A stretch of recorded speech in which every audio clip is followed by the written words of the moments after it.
Final trade में आपका स्वागत है। बाजार में आज उठापटक ज्यादा देखने को मिल रही है, लेकिन ओवरऑल अभी तेजी बन रही है। अच्छी तेजी के साथ इस समय भी कामकाज कर रहे हैं और निफ्टी जो है वो 11,700 के लेवल के ऊपर आया है। 36 पॉइंट्स के गेंस देखने को मिल रहे हैं। कल की गिरावट के बाद जो लेटर हाफ में प्रॉफिट बुकिंग आई थी वो कहीं ना कहीं अब निचले स्तरों से खरीदारी के तौर पर तब्दील हुई। 1/4% के गेंस इस समय निफ्टी पे देखने को मिल रहे हैं। और साथ साथ सेंसेक्स देखें तो वहां पर 160 अंकों का उछाल है और साथ ही साथ निफ्टी बैंक यहाँ पर भी कुछ सुधार एटलीस्ट निचले स्तरों से देखने को मिला। वो इसलिए आज क्योंकि सरकारी बैंक्स में कुछ खरीदारी देखने को मिल रही है। लेकिन सबसे पहले बाजार पे आज ओवरऑल हुआ क्या, इस पर नजर डाल लेते हैं। कौन सी ऐसी चीजें थी जिन्होंने ट्रिगर प्रोवाइड किया। एक तो निफ्टी में मैंने कहा कि तेजी है। 1/4% के आसपास के गेंस 10,700 के लेवल के ऊपर ले आए हैं निफ्टी को और सेंसेक्स 160 अंक बढ़ा है। लेकिन सेक्टर स्पेसिफिक देखिए आप, बैंकिंग पे मुनाफा वसूली हुई, लेकिन पीएसयू बैंक्स ये फ्लेवर है मार्केट का, निचले स्तरों से खरीदारी बनती हुई नजर आई है। और कुछ ऐसे तबके हैं जहां पर कुछ पुल बैक देखने को मिल रहा है, जिसमें आईटी, यहां पर भी इन्फोसिस जैसे जो स्टॉक्स हैं वो लीड कर रहे हैं और साथ ही साथ ऑटो, रियल्टी, कुछ चुनिंदा काउंटर्स पे हमने आज खरीदारी आती देखी। जहां पर गिरावट है वो है फार्मा और साथ साथ मेटल। ये दो ऐसे सेक्टर्स जहां पर कमजोरी है। एफएमसीजी और ऑयल एंड गैस सेक्टर ने भी आज बाजार पर दबाव ही बनाया है। लेकिन इस शो में आपको बताएंगे कि कौन से ऐसे ट्रिगर्स हैं बाजार के लिए जो बहुत इंपॉर्टेंट हैं, जहां पर आप नजर रख सकते हैं, जहां पर एक्शन देखने को मिलेगा इन ट्रिगर्स का बाजार पर, वो साफ साफ आपको बता दिया जाएगा। और साथ ही साथ कौन से ऐसे शेयर्स हैं जहां पर खबरें आई हैं बाजार खुलने के बाद, उनका इम्पैक्ट क्या हुआ उन शेयर्स के प्राइसेस पे, वो भी जानेंगे। ये हमारा स्पेशल सेगमेंट है जो आपकी स्क्रीन पे अभी, आज बेहाल कल बेमिसाल, यानी कि कुछ ऐसे शेयर्स जो अभी तक तो नहीं चल रहे, उनकी हालत खस्ता है, लेकिन आने वाले समय के लिए अलग अलग ब्रोकिंग हाउसेस की राय पॉजिटिव है और हो सकता है आपके पोर्टफोलियो में अगर हो तो उनमें पैसा बनता हुआ नजर आए। ये रिसर्च आपके सामने पेश करेंगे।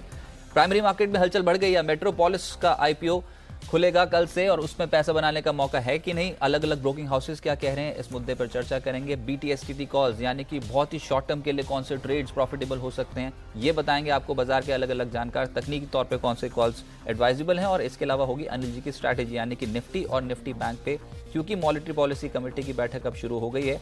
इस बैठक से पहले अब रणनीति क्या रखनी होगी निफ्टी बैंक पे, वो बहुत इंपॉर्टेंट रहेगा। बढ़ने वाली है आपकी ईएमआई, इस पर खास चर्चा करेंगे। और साथ ही साथ होगा बैन से बेनिफिट, यानी कि कुछ ऐसे स्टॉक्स जहां पर एफएनओ में वो बैन लिस्ट में आ सकते हैं या फिर बैन लिस्ट से बाहर जा सकते हैं। इन तमाम मुद्दों पर चर्चा करेंगे।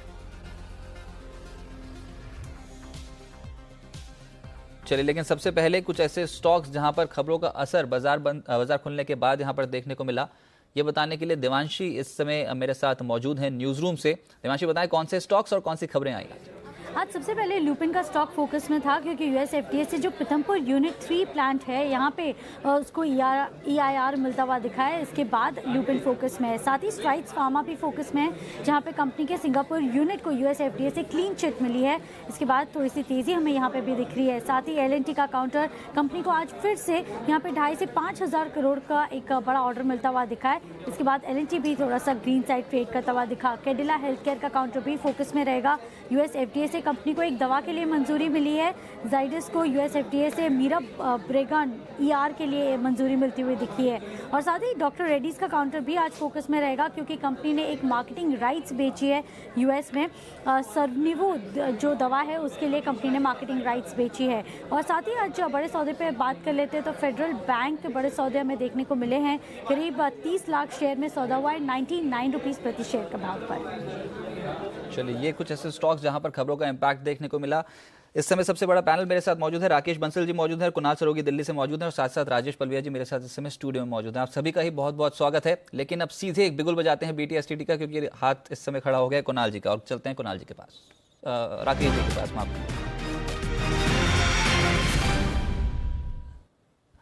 माफ कीजिएगा। हाँ जी राकेश जी बताइए, नमस्कार, बताइए कौन सा स्टॉक है सर? देखिए रजत, बिकवाली की राय है ब्रिटानिया पर। और देखिए रजत, अभी कुछ दिनों पहले मैंने गोल्ड पर सेल कॉल दिया था और वहां पे एक नया पैटर्न बताया था व्यूअर्स को, इमोशनल टॉपिंग पैटर्न। और रजत, यहाँ पे ब्रिटानिया में देखें तो एक बड़ा पॉपुलर पैटर्न है। ये contra to popular belief pattern बन रहा है। देखिए, एक पॉपुलर बिलीफ था कि ब्रिटानिया अब निफ्टी का पार्ट बनाया है तो उसमें रैली बनेगी, इंडेक्स फंड्स बाय करेंगे। उसके विपरीत ब्रिटानिया में एक ब्रेकडाउन देखने को मिल रहा है और मुझे लगता है जिन लोगों ने ब्रिटानिया लिया है वो फंस चुके हैं। टेक्निकल रुझान काफी खराब है और ब्रिटानिया में एक ओवरवेट सेल कॉल है।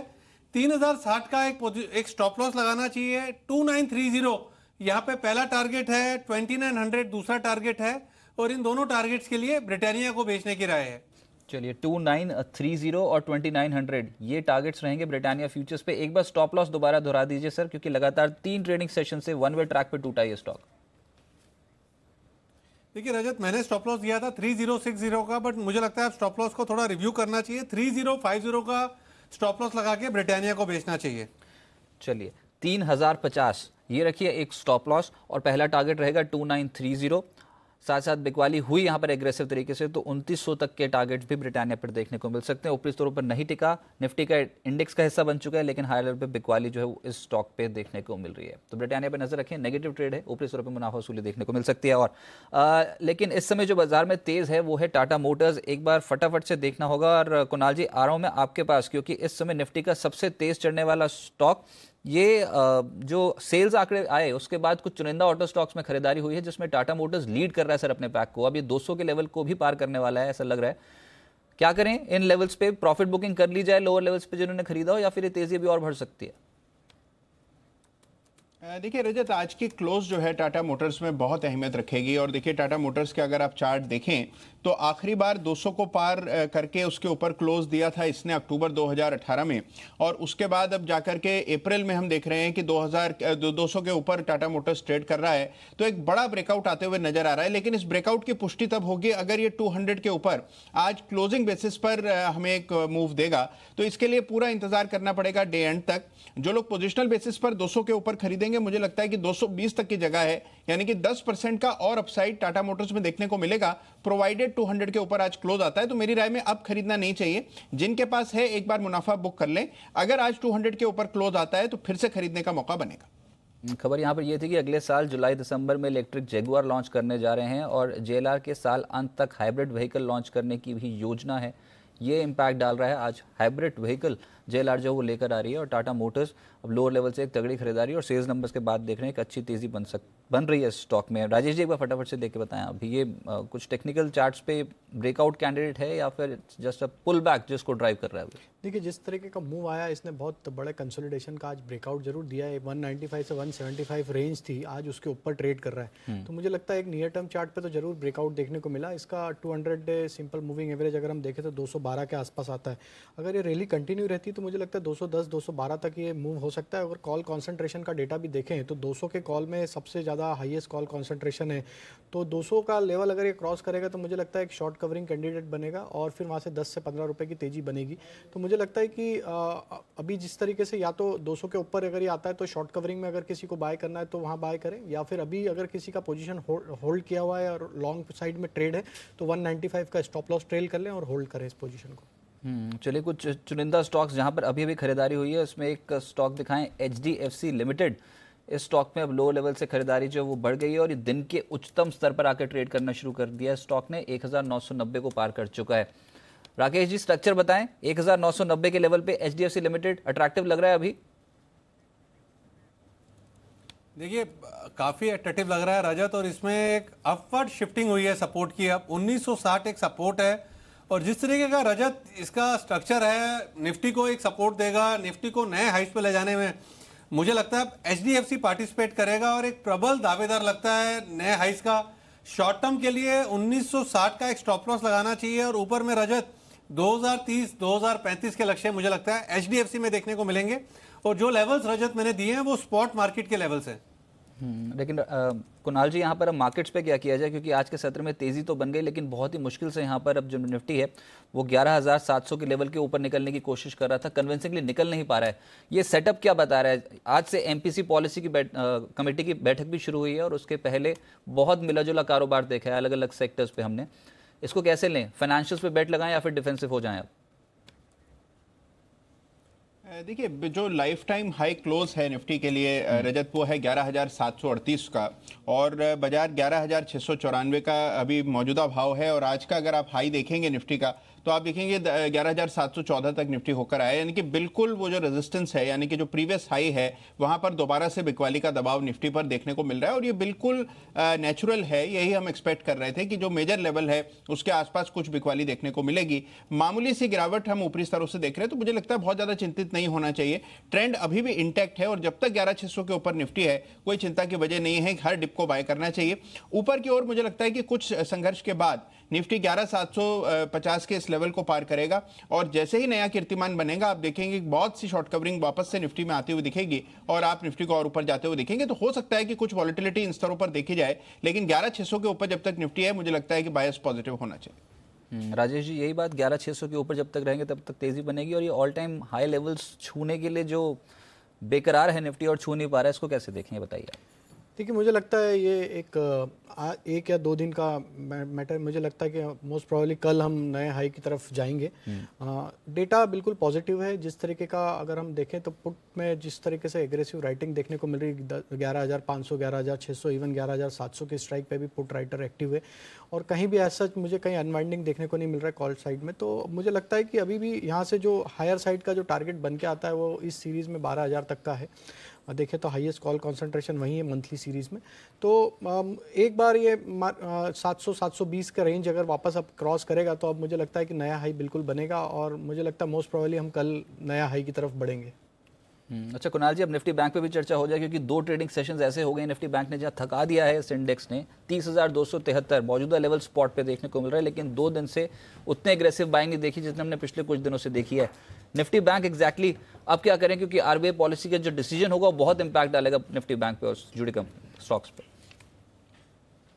देखिए निफ्टी बैंक का स्ट्रक्चर अगर आप देखें ओवरऑल पोजिशनल बेसिस पे मैं बता रहा हूं रजत, मुझे लगता है कि निफ्टी के मुकाबले बैंक निफ्टी ज़्यादा मजबूत दिखता है। हालांकि देखिए 2-3 दिन से बैंक निफ्टी अंडर परफॉर्म कर रहा है और उसके चलते बार बार हम ये सुन रहे हैं कि निफ्टी के मुकाबले बैंक निफ्टी के मुकाबले निफ्टी ज़्यादा मजबूत है और वही आपको आज चार्ट पर भी प्राइस पर भी अपेरेंटली दिख रहा है। लेकिन मेरा ये मानना है कि बैंक निफ्टी का चार्ट अगर आप देखें तो निफ्टी के मुकाबले ज़्यादा स्ट्रॉन्ग है।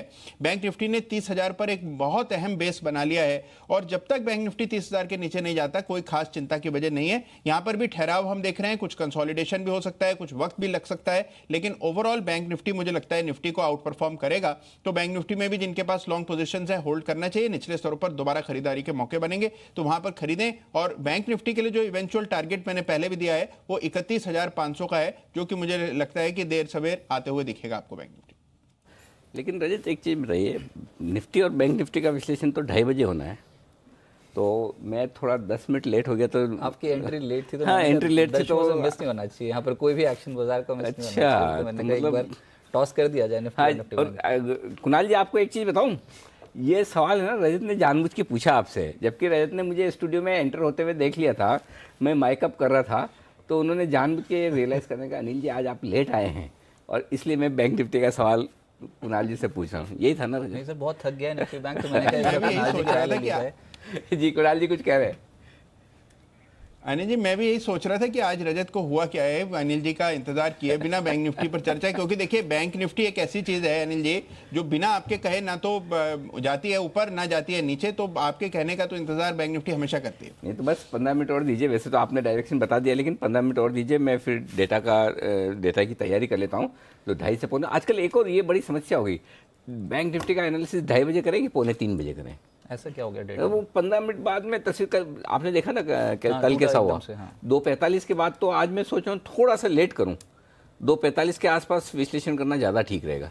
थोड़ा सा डेटा और पकने देते हैं, देखते क्या कुछ हो रहा है। लेकिन एक चीज़ जो रजत हम सुबह भी बात कर रहे थे कि कुछ और जगह ऐसी है जहाँ पर मुझे प्रॉफिट बुकिंग के आसार दिख रहे हैं, ठीक है, लेकिन वो मैं और डीपी बात करते रह गए, वो चीज़ें आगे बढ़ नहीं पाई। तो मैं 1-2 कल के 2,000 वाले आइडियाज़ ढूंढ रहा हूँ।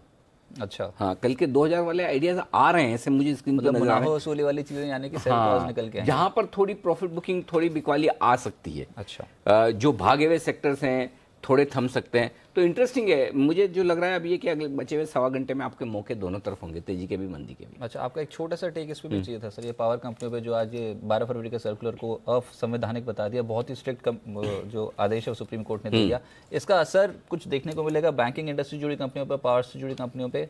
ओवरऑल इसको कैसे देखा जाए बाजार के पर्सपेक्टिव से? पहली बात तो ये कि जहाँ तक मैं समझ रहा हूँ, ये सर्कुलर जो है आरबीआई ने जो 12 फरवरी को निकाला था, बड़ा फेमस हो गया 12 फरवरी के नाम से, जो सुप्रीम कोर्ट ने कहा है वो सारी कंपनियों के लिए है, सिर्फ पावर कंपनियों के लिए नहीं। पावर कंपनियां तो सुप्रीम कोर्ट में पहुंची थी, लेकिन जब सुप्रीम कोर्ट ये कह रहा है भाई आरबीआई आपके पास अधिकार ही नहीं कि आप इस तरह का सर्कुलर का, आप हैं कौन? मतलब ये मतलब आरबीआई के मुंह पे तमाचा है, अब बड़ा करारा थप्पड़ जिसको कहते हैं वो वाला है कि आप कुछ भी कर रहे हैं अपनी मर्जी आए, वैसे किसी को पूछने की ज़रूरत नहीं, पॉलिसी कैसे बनानी है समझने की ज़रूरत नहीं, कर दो बस। तो ये क्लियर कट है, ये मैं समझता हूँ न सिर्फ पावर कंपनियों तक सीमित है, हर कंपनियों पे ये लागू होगा। और अब इसको आप अलग अलग तरीके से देख सकते हैं। देखिए, एक तरह से आप ये देखें तो कि भाई बैंक्स के लिए राहत की बात ये हो सकती है कि तुरंत एनपीए नहीं घोषित करने पर। देखिए, डिले और डिफ़ॉल्ट, इसका फ़र्क समझना ज़रूरी है। आप डिले को डिफ़ॉल्ट समझोगे और डिफ़ॉल्ट को डिले मानकर चलाते रहेंगे तो दोनों ही केस में प्रॉब्लम है। कोई किसी ने अगर अनइंटेंशनली किसी वजह से डिले कर लिया, सपोज मैंने आपसे उधार लिया, मैं मतलब रजत अगले मंडे को पैसे दे दूंगा और अगले मंडे को मैं बीमार पड़ गया, मंडे के बजाय ट्यूसडे या वेडनेसडे को दिए, तो क्या मैं डिफ़ॉल्ट हो गया? आरबीआई का सर्कुलर कह रहा था डिफ़ॉल्ट हो गया। हाँ, तो वही है ना बात। वही एक तो डिले हो गया, दूसरा ये कि मैं आपको मंडे बोल रहा हूँ, फिर मैं जब मंडे आता है तो मैं बोला रजत कौन सा मंडे? मैंने मंडे तो बताया था ये, लेकिन ये वाला नहीं बताया कि ये मंडे है। तो जून में दूंगा, लेकिन कौन सा जून? तो वो डिफ़ॉल्ट है जिसको आप डिले में कन्वर्ट कर रहे हो। तो दोनों ही तरीके से समझना ज़रूरी है। तो मेरा ये समझना है कि जो सुप्रीम कोर्ट का जजमेंट आया बहुत ही परफेक्ट है, एकदम सही है। इस सर्कुलर को हटाने की ज़रूरत थी। इस सर्कुलर के फ़ायदे कम, नुकसान ज़्यादा हो रहे थे। इंडस्ट्री परेशान थी, कॉर्पोरेट्स परेशान थे, बैंकर्स परेशान थे। क्यों लाया गया है भगवान जाने, बिना सोचे समझे, बिना कंसल्ट किए लाया गया। न बैंकर से ढंग से बातचीत की गई, न कॉर्पोरेट से पूछा गया, लागू कर दिया गया और जाहिर सी बात है तभी पावर कंपनियां पहुंची। तो अब कुल मिलाकर इसको वापस से लेना ही पड़ेगा, कोई इलाज नहीं है। और इसके बजाय एक नया एक तरीका निकालेगी आरबीआई, वो ज़्यादा बढ़िया है। तो मुझे लगता है वो अब होने वाला है, जो कि अच्छा होगा। पर 180 दिन का समय तो पर्याप्त लगता नहीं है कि आपको 180 दिन का समय पर्याप्त होना चाहिए, क्योंकि बहुत टलती चली जाती है रेजोल्यूशन प्रोसेस, और 180 दिन के बाद ऐसा क्या हो जाएगा जो 180 दिनों में नहीं आप कितना भी टाइम दो, काम तो आखिरी दिनों में ही होता है। हाँ, ये बात तो 31 मार्च का काम 31 मार्च को ही होगा, 29 को, 27, 28 को, 30 को नहीं होगा। ये तो हिंदुस्तान में सबकी आदत है। तो आप 180 दिन का दोगे तो 180 दिन में होगा, 360 दिन का दोगे तो 360वें दिन होगा। काम तो ऐसे ही होता है, हम डेडलाइन पे ही चलते हैं। इसलिए ये तो कितना भी हाँ, थोड़ा बहुत इस पर डिस्कशन हो सकता है, कम ज़्यादा थोड़ा बहुत करना कराना, वो पॉसिबिलिटी है, उससे मैं रूल आउट नहीं करता। लेकिन एकदम आप ये कहेंगे तुगलकी फरमान नहीं, अभी ऐसे ही होगा जी, हमने डिसाइड कर लिया। ये जो सुप्रीम कोर्ट ने कहा है कि आरबीआई इस तरह के तुगलकी फरमान न दे, अपनी मर्जी से डिसाइड नहीं करे, हमने कह दिया, हमने बोल दिया फाइनल है, हमारे सामने कोई बोल नहीं सकता, ये चीज़ गलत है। और उसको जो दुरुस्त किया है वो बहुत ही बढ़िया, काबिल तारीफ है। तो इस बार जब क्रेडिट पॉलिसी होगी तो शक्तिकांत दास से सवाल भी पूछे जाएंगे, और इसके ऊपर अब उनके बयान क्या होते हैं? नहीं तो शक्तिकांत दास वो फेवर में थे, उन्होंने कोई बदलाव नहीं किया था। नहीं ना, उन्होंने थोड़ी लाया, ये तो उर्जित पटेल साहब का कांड है। पर उन्होंने अगर यही काम राजनीति में होता तो जो राजनेता इस तरह का फैसला देता उसे इस्तीफा देना पड़ जाता। तो अगर उर्जित पटेल साहब अभी होते गवर्नर तो उन्हें वैसे ही इस पे इस्तीफा देना पड़ता। और उनके बाद जो इसको लागू करने में सबसे ज़्यादा पुश करे थे विरल आचार्य साहब, डेप्यूटी गवर्नर, उनको देना चाहिए इस्तीफा। अब उनके इस्तीफा देने का वक्त है। तो अगर आप इस तरह के फरमान निकालेंगे, इस तरह की बातें करेंगे जो सुप्रीम कोर्ट असंवैधानिक बोलता है, असंवैधानिक का मतलब समझते हैं, कॉन्स्टिट्यूशनल, हाँ, मतलब बहुत बड़ा शब्द है ये शब्द, और वो भी आरबीआई के लिए बोल रहे हैं। मुझे लगता है शक्तिकांता दास साहब को सोचना चाहिए कि ऐसे लोगों को उनको टीम में रखना है क्या। अब आप ये बोलेंगे अनिल जी बहुत स्ट्रॉन्ग व्यू लेकर बात करें, लेकिन अब आप ऐसा सवाल पूछोगे तो मेरा ऐसा ही जवाब निकलेगा। बिल्कुल होना ही चाहिए, किसी की तो जिम्मेदारी हो। तो पटेल साहब चले गए, पटेल साहब होते तो पटेल साहब की और पटेल साहब के पीछे करवाने वाले जो हैं विरल आचार्य साहब, उनकी जिम्मेदारी है। चलिए, लेकिन आज के सत्र में जो इसको फैक्टर इन किया मार्केट ने, उसमें पीएसयू बैंकिंग स्टॉक्स में तेजी आ गई और पावर कंपनियों में आज अच्छी खरीदारी लोअर लेवल से बनती हुई नजर आई। इतनी एग्रेसिव खरीदारी थी, लेकिन फिर भी Adani power, PTC India, power grid, ये कुछ ऐसे स्टॉक्स हैं जहां पर आज के सत्र में एक्शन स्ट्रांग होता हुआ नजर आया। लेकिन हमारा स्पेशल सेगमेंट उसका भी वक्त हो चला है, सबसे पहले वही देख लेते हैं। आज बेहाल कल बेमिसाल, यानी कि कुछ ऐसे शेयर्स जहां पर अभी तक तो चाल नहीं बनी, हालत खस्ता है, लेकिन आने वाले समय के लिए बन सकती है।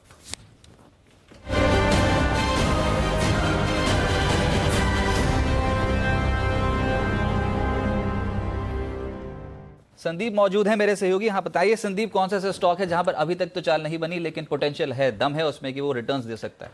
आप गैस करना चाहेंगे रजत? क्योंकि मैं आपको एक हिंट दे सकता हूँ, क्योंकि ये जो शेयर है ना, ये आप इसे देख के खुश होंगे भी और खुश नहीं भी होंगे, क्योंकि हम जैसे हमारी थीम ही है आज बेहाल है, कल बेमिसाल होता हो दिखेगा।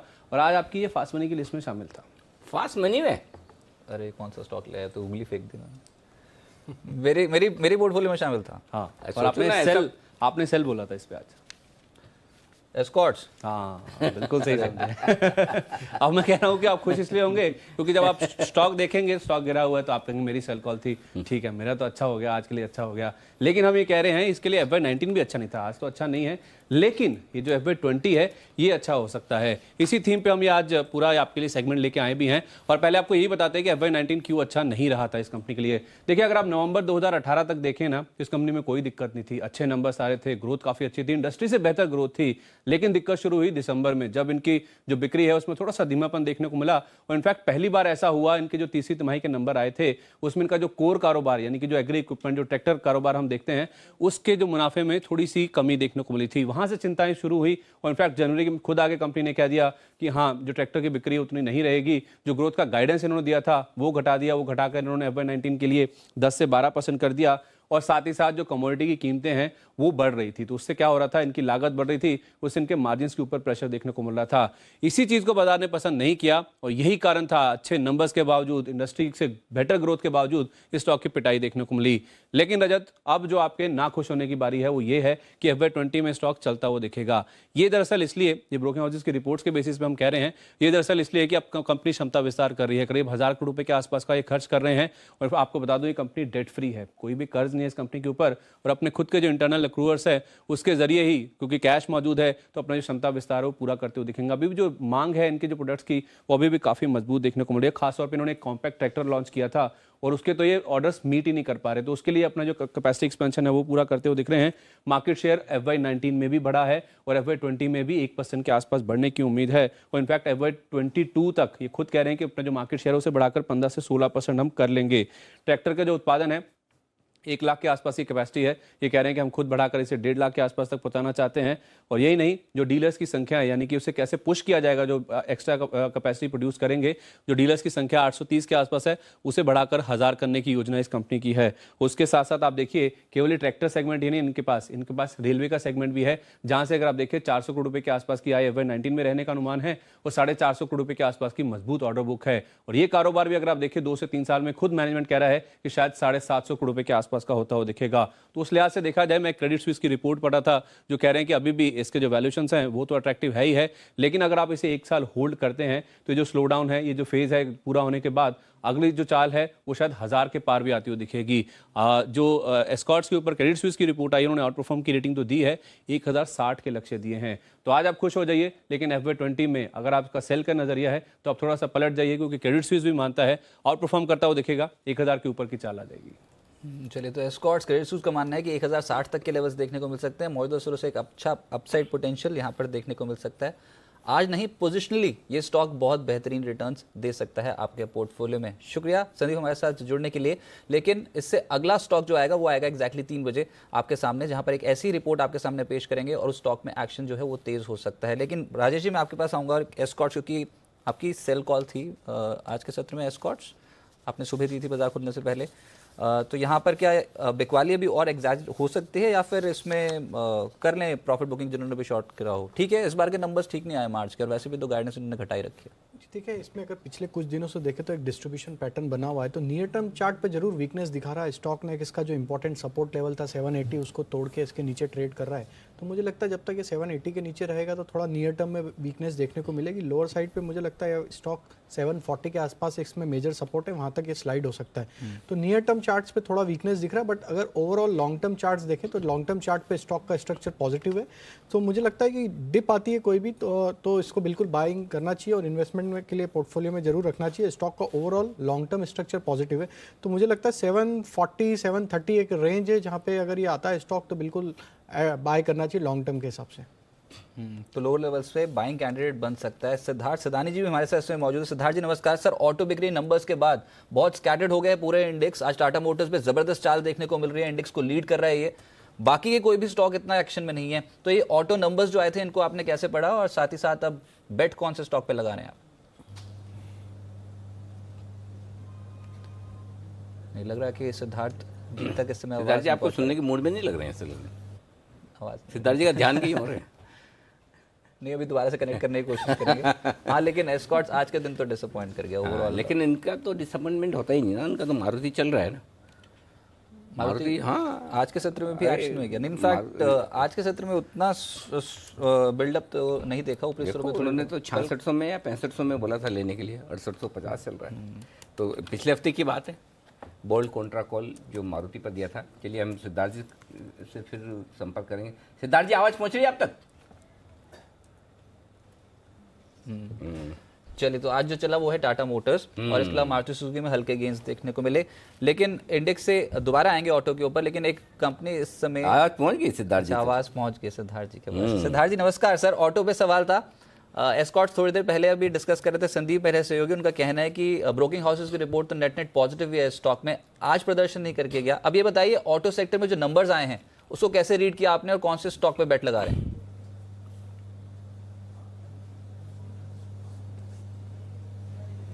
नमस्कार रजत, अनिल जी।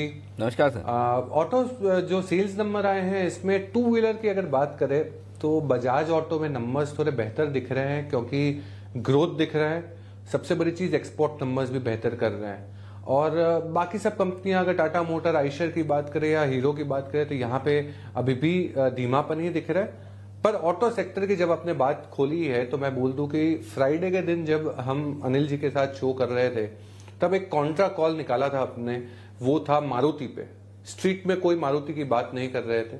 मारुति तब 6600 था, आज 6800 के ऊपर है। अभी भी हमें लगता है, और मारुति के नंबर्स भी बहुत दबाव वाले नहीं है, फ्लैटिश नंबर्स है। मारुति यहां से ये सीरीज में बहुत बेहतरीन परफॉर्म कर सकता है। हमें लगता है सेल्स नंबर इंप्रूव हो जाएंगे आने वाले 2 महीनों में और रिजल्ट्स और परफॉर्मेंस आ जाएंगे। पहले स्टॉक में मूवमेंट होते हैं, फिर उसके रिजल्ट्स आते हैं। तो मारुति पे अभी भी बुलिश हैं। और सिद्धार्थ जी, ये आपके आने से पहले बात हो रही थी कि आपने जो कॉन्ट्रा कॉल आज नहीं हो रही थी, कल भी हो रही थी कि आपने 6600 के लेवल पे मारुति गजब, मतलब हिम्मत चाहिए अभी। मतलब एक तो इनको पता है कि मतलब पूरा मार्केट अभी ऑटो स्टॉक्स पे बेरिश है, नंबर्स खराब आ रहे हैं, डीलर्स इन्वेंट्री बहुत ज़्यादा है, डिस्काउंट है, सब कुछ है। लेकिन वही वाली बात है कि तभी तो भाव में भी है। मेरे ख्याल से मारुति का 52 वीक हाई कितना 9000 के ऊपर होगा राजेश जी? जी हाँ, है ना। 9000 वाला स्टॉक आपको 6500 में भी तो मिल रहा है, तो इसीलिए मिल रहा है वो 6500 में। पिछली बार जो रिजल्ट्स आए थे और जो टूटते देखा था ना मारुति को, जिसने भी उस दिन दिल बैठ गया उसके बाद, बहुत बुरी तरह बैठा था। इनफैक्ट मारुति सुजुकी के साथ साथ सारा ऑटो एंसिलरी और तमाम टायर स्टॉक 9900 10,000 वाला। तो क्या सिद्धार्थ जी वैल्यूएशन आकर्षक है, इसी वजह से आप खरीद रहे हैं?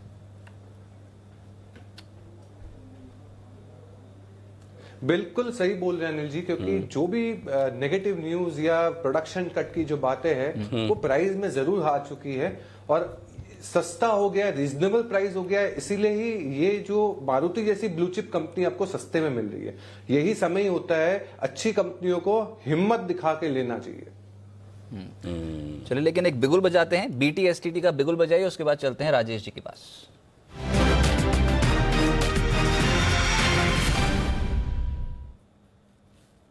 बताइए राजेश जी, कौन सा स्टॉक?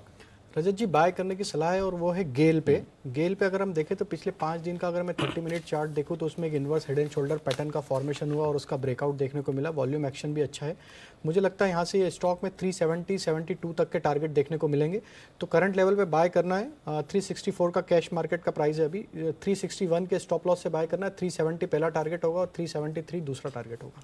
ये एक चीज़ आपसे सीखनी है राजेश जी, ये 3 रुपए का स्टॉप लॉस आप कैसे निकालते हो? ये बहुत गजब की कलाकारी है आपकी। अनिल जी, जिस लेवल से ब्रेकआउट हुआ है, बस उसी को मैंने स्टॉप लॉस रखा है। मजा आ गया।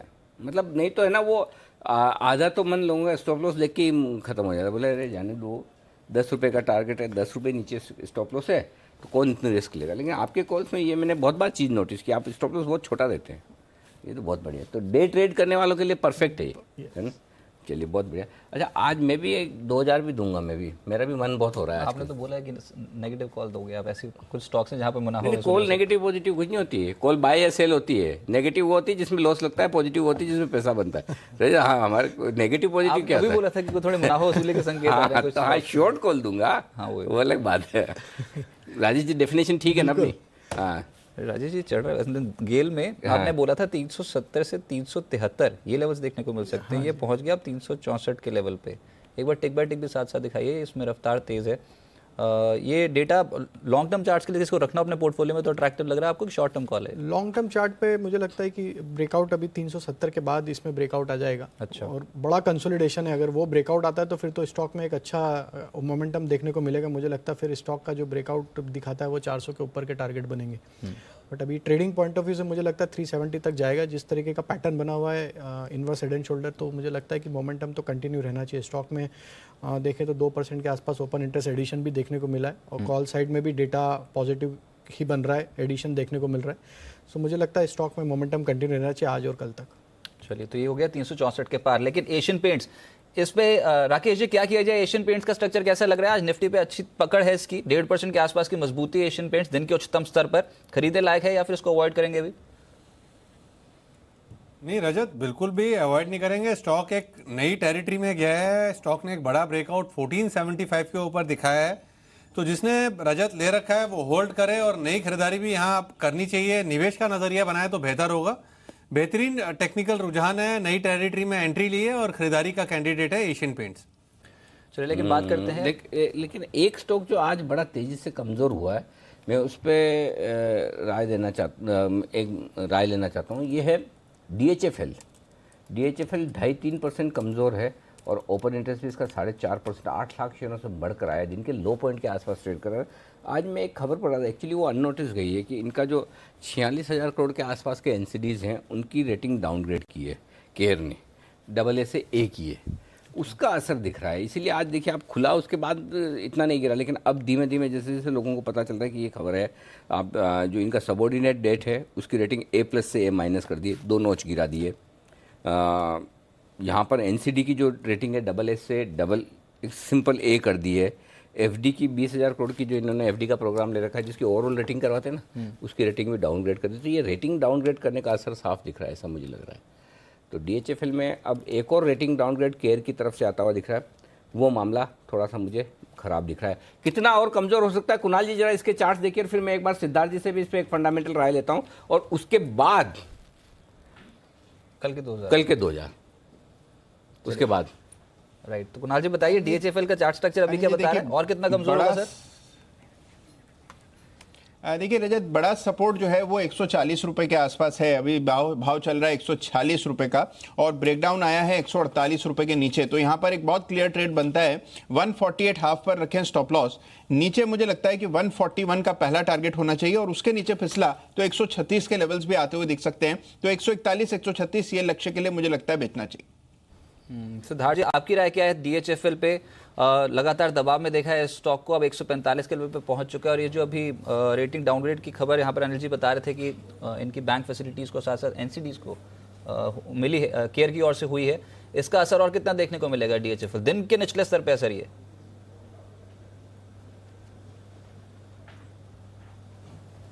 देखिए रजत, DHFL लगातार गिरते जा रहा है और हम लगातार इससे दूर रहते जा रहे हैं और हमें दूर ही रहना है, क्योंकि सबसे बड़ी चीज ये जो खबर अनिल जी बता रहे हैं एकदम सटीक एनालिसिस और इसी के कारण दबाव है। पर मैं मानता हूं कि इस पे दबाव और भी रहेंगे और भी खबरें आएगी। हो सकता है कि ये निवेश के लिए शेयर बिल्कुल नहीं है। आपको अगर निवेश के लिए NBFC में कोई भी शेयर खरीदना हो तो सेफ्टी और ग्रोथ, ये 2 कॉम्बिनेशन वाले शेयर खरीदने चाहिए और उसमें एक ही शेयर फिट बैठता है, वो है बजाज फाइनेंस। सेफ्टी, ग्रोथ, 2300 के टारगेट से हमें लगता है बजाज फाइनेंस जैसी NBFCओ पे बेट करना चाहिए। बजाज फाइनेंस। चलिए अब बिल्कुल बजा दीजिए। बिल्कुल, तो मैं सोच रहा हूँ कि आपने यही कॉल दे दी होती तो इसी में 2000 बन जाते। इससे बेहतर एक और ट्रेड है आपके पास? नहीं, इससे बेहतर तो ये तो देखिए, ये तो जैसे जैसे आप बोलते चले जा रहे थे वैसे वैसे टूट रहे। एक सिंपल चीज बताऊंगा मैं आपको। कोई भी आदमी रिकमेंडेशन करता है ना तो यही सोच के करता है कि ये परफेक्ट है, नहीं तो कोई करेगा क्यों। तो मैं ये सुबह भी मेरे रडार पे आया था कि DHFL क्या है आज के 2000 में, लेकिन उसके बाद वो ध्यान से निकल गया और अभी वापस रडार पे इसलिए आया कि स्टॉक गिर गया कि ये सुबह मैंने खबर तो कहीं पढ़ी थी लेकिन दिमाग से निकल गई। तो अब 150 151 वाला DHFL 145 पे आ जाए, वो मैं शॉर्ट क्यों दूं, उसके बजाय मैं बिगुल क्यों ना बजवाऊं। बजाइए बिगुल, पहले बजाते हैं बिगुल और देखते हैं कल का 2000 ऐसा कौन सा स्टॉक है जहां पर पोटेंशियल बहुत है रिटर्न्स के लिहाज से अट्रैक्टिव प्ले।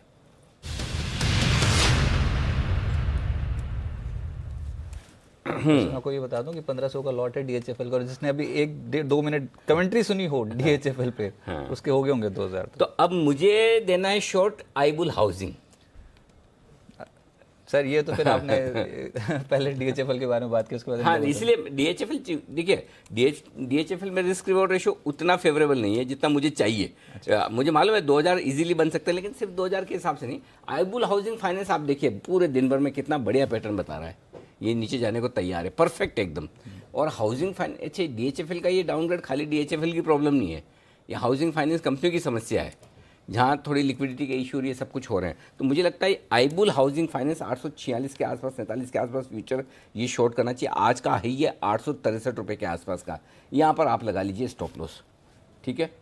आपको 825 से 830-32 की रेंज में इसको काटना है, ठीक है। ये सारे मैं लेवल जो दे रहा हूँ फ्यूचर के दे रहा हूँ, ये आराम से आपको 825-830 की रेंज में मिल जाएगा अगर इसको जाना है। बस एक काम करिएगा, एक बार ये 839 का आज लो है, राइट, 839 के लो के नीचे ट्रेड करना शुरू कर दे तो फिर आप अपनी कॉस्ट का या 850 के आसपास का स्टॉप लॉस थोड़ा नीचे लाइए ताकि रिस्क कम हो जाए। तो लो टूटने के बाद स्टॉप लॉस को थोड़ा नीचे ले आइए। इस वक्त आज के दिन के हाई का जो स्टॉप लॉस है वो रखिए। देखिए आईबुल हाउसिंग में सिंपल फंडा है, इस स्टॉक में आपको ट्रेड तभी करना चाहिए जब रिस्क रिवॉर्ड रेशियो आपका 1:3 का हो, 1 रुपये स्टॉप लॉस और 3 रुपये का फायदा हो, क्योंकि ये हाईली रिस्की स्टॉक है। ये अगर आपको टारगेट देगा तो पूरे अच्छे से देगा, और नहीं तो आपका स्टॉप लॉस ट्रिगर कराएगा। तो मेरा ये मानना है कि इसमें कमाना है, पूरा कमाना चाहिए। तो फिर आप आराम से 820-25, 830 की रेंज का इंतजार करें। ज़्यादा बढ़िया लेवल्स चाहिए तो मैं नहीं वो तो आपने जैसे 1:3 बोला, मैं तो हिसाब लगा रहा था कि आपने जो पहला स्टॉप लॉस बताया वो 863। हाँ, तो मैं 850 60 रुपये ले जाना नीचे, तो 850 इसलिए ला रहा हूँ स्टॉप लॉस कि जैसे आज का लो टूटेगा। अच्छा, 839 रुपये कुछ पैसे, हाँ 839 मान लीजिए, 839 का लो टूटते आपका स्टॉप लॉस 850 हो जाएगा। एक बार जरा कुणाल जी से पूछ लें। कुणाल जी चार्ट्स, इसके चार्ट्स पे लेवल बताइए। अरे देखिए मैं पूरी तरह आपसे सहमत हूँ। देखिए जो लेवल मेरे हिसाब से जिसके नीचे इसमें और बिकवाली आएगी। हाँ जी कुणाल जी, एक मिनट, इस बीच नितिन जी ने भी मैसेज भेज दिया है। नितिन जी ने बोला Ibull housing perfect call, data negative today. चलो मेरा कॉन्फिडेंस तो बढ़िया, अब आप अपना कॉन्फिडेंस बताओ। अरे जी देखिए पूरी तरह से मैं साथ हूँ इसमें। 839 का 839 हाफ जो फ्यूचर में लेवल है जिसके नीचे अब ये जाता हुआ दिख रहा है, इस लेवल के नीचे ये और कमजोर हो जाएगा। बड़ा सपोर्ट देखिए, जिस तरह का मूव हमने पिछले कुछ दिनों में देखा है, अगर उसी के प्रोपोर्शन में भी मूव आता है तो ये काउंटर बड़ी आसानी से 825 के लेवल्स दिखा सकता है। तो 825 टारगेट पहला होना चाहिए और उसके बाद 810 का लेवल भी आता हुआ दिखेगा। 825 810 का लेवल रखें और 850 के आसपास जो आपने संशोधित स्टॉप लॉस रखा है वहां पर 851 पर स्टॉप लॉस। वाह वाह, 851 बस, अब ठीक है। रजत जी उन्होंने तो बोला कि 825 पहला है, उसके बाद फिर 810 तक के टारगेट देखने को। तो हो सकता है। देखिए आईबुल हाउसिंग में सही है, बिल्कुल सही कह रहे हैं कुणाल जी। मैं 100% जो जितना रिस्की स्टॉक है ट्रेड करने के लिए, उसमें आपको उतना ही ज़्यादा पैसा बनाने की कोशिश करनी चाहिए। 2000 तो बन गए। हाँ? ये मतलब 500 का लॉट था। हाँ, अब हम कह रहे हैं कि पोजीशन इसके जो टारगेट्स हैं वो बहुत एग्रेसिव तरीके से, ये बहुत शॉर्ट टर्म में लग जाएंगे जो टारगेट 825 800। आजकल जो होता है ना, जो होना होता है शॉर्ट टर्म में हो जाता है। लॉन्ग टर्म में तो मार्केट तेजी है ये ध्यान रखिए। जो शॉर्ट कॉल में तो शॉर्ट टर्म में ही होना है। शॉर्ट कॉल शॉर्ट टर्म में पैसा बना कर देते हैं, लॉन्ग कॉल लॉन्ग टर्म में पैसा बना के देते हैं। ये मार्केट का बेसिक नियम है। कॉल भी फाइनेंशियल स्टॉक में दिया, क्रेडिट पॉलिसी जब आने वाली है उससे जस्ट पहले आपने शॉर्ट कॉल दिया, ठीक है। दिन के लो पॉइंट पर 837 का नया लो बनाया, अब 851 का स्टॉप लॉस लगा लीजिए। 800 कितना बताया कुणाल जी ने टारगेट? 825 पहला, उसके बाद 810 दूसरा, 825 और 810, ठीक है। और नितिन जी भी ऑलरेडी बोल चुके हैं कि इसमें बिकवाली कर सकते हैं। शेयर का डेटा नेगेटिव है। नितिन जी अभी थोड़ी देर में अपनी ऑप्शन की स्ट्रेटेजी के साथ आएंगे, ऑप्शन वाले, तब हम नितिन जी से और पूछ लेंगे। तो ये तो हो गया दिन के निश्चित सर पे इंडिया बुल्स हाउसिंग। ये कल के 2000 में आपको बताया गया, लेकिन 2000 आपके अभी फटाफट से बन चुके हैं। आप कैरी कर सकते हैं इसको 825 से 810 के लक्ष्य के लिए। स्टॉप लॉस लगाना है 850 का। लेकिन विपरीत जहां पर खरीदारी हो रही है वो स्टॉक है TCS। IT को लीड कर रहा है सर ये इंडेक्स में। राजेश जी बताएं TCS का स्ट्रक्चर, ये तेजी पकड़ी है इसने, अभी भी ये और तेज होगा क्या? इसको कैरी करें इस हफ्ते के लिए या फिर कर लीजिए आप प्रॉफिट बुकिंग? देखिए एक इंडेक्स मैनेजमेंट एक्टिविटी देखने को मिल रही है मार्केट में। आज सुबह से अगर हम देखें तो आईटी पैक ने थोड़ा सा होल्ड किया हुआ, जिसमें टीसीएस ने एक लीड पोजीशन ली है। मुझे लगता है टीसीएस में जिस तरीके का मोमेंटम बन के आया है वो अभी यहाँ से इसका जो इमीडिएट हर्डल है वो 2096 मोटा मोटा अगर माने तो 2100 के आसपास है। तो मुझे लगता है ये थोड़ा सा और मोमेंटम कंटिन्यू रहेगा। 2100 इसका हर्डल रहेगा जहाँ पे मल्टीपल सप्लाई जोन है। अगर वो स्टॉक वहाँ से क्रॉस कर लेता है तो फिर ये एक ब्रेकआउट कैंडिडेट होगा और फिर मुझे लगता है कि इसमें एक बड़े टारगेट देखने को मिलेंगे जो कि 2180 से 2200 तक के टारगेट भी इसमें बन के आ सकते हैं। बट मुझे लगता है कि जिस तरीके से ये स्टॉक में मूवमेंट देखा हमने पिछले कुछ दिनों में, स्टॉक मुझे लगता है वहाँ पे कहीं प्रॉफिट बुकिंग जरूर देखने को मिलेगी 2100 के आसपास।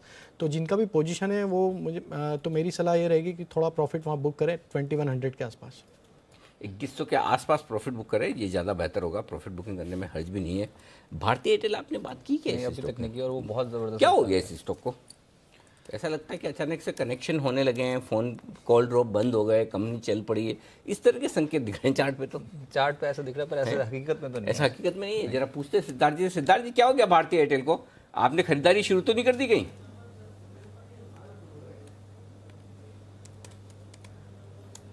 नहीं अनिल जी, अभी भी हम दूर हैं क्योंकि कॉल ड्रॉप की जब तक समस्या सॉल्व नहीं होगी तब तक हम शायद भारतीय एयरटेल पे नहीं आएंगे। सबसे बड़ी चीज है कि यहाँ पे अभी भी प्रेशर जारी है अनिल जी। सबसे बड़ी ब्लीडिंग हो रही है अभी भी बैलेंस शीट में। जिस हिसाब से डिसरप्शन अभी भी चल रहा है, हम इससे दूर ही रहना चाहते हैं। और कई बार मैं कह चुका हूं, ऑप्टिक फाइबर वाली कंपनी लेना चाहूंगा रादर देन सर्विस प्रोवाइडर, और वो होगा स्टरलाइट टेक्नोलॉजी। हालांकि कुछ एक नेगेटिव न्यूज जो घूम रही है कि प्रमोटर प्लेज शेयर वगैरह, बट बिजनेस की अगर मैं बात करूं तो स्टरलाइट टेक्नोलॉजी जैसा बिजनेस नहीं हो सकता है। बहुत बेहतरीन बिजनेस, बड़ा ऑर्डर बुक। तो स्टरलाइट टेक पे ध्यान रखें। यहाँ पर हो सकता है कि रिटर्न पोटेंशियल के लिहाज से स्टॉक में आपका अच्छा पैसा बने। भारतीय एयरटेल में लेकिन आज अच्छा मूव है, 4.5% के आसपास की तेजी स्टॉक में देखने को मिल रही है। लेकिन अनिल जी आपकी स्ट्रैटेजी अभी वक्त है, उसमें 5 मिनट का वक्त है। मतलब देखो ऐसा है, अभी कभी कभी ऐसा होता है कि जिस तरह से है ना 2.5 से 3 के बीच में मार्केट है ना पलटी मारता है, वो आप एनालिसिस कभी गलत पढ़ सकता है। इसलिए आप जब चाहे तो ले लीजिए, गलत पढ़ने की संभावना हर वक्त रहती है। चलिए ठीक है, फिर अगर तैयार है रणनीति तो फिर देर किस बात की, एक छोटा सा बिगुल बजाते हैं और उसके बाद लेते हैं इंटरनेशनल न्यूज़ के बाद लेते हैं फिर आपकी रणनीति। तो बजाए बिगुल।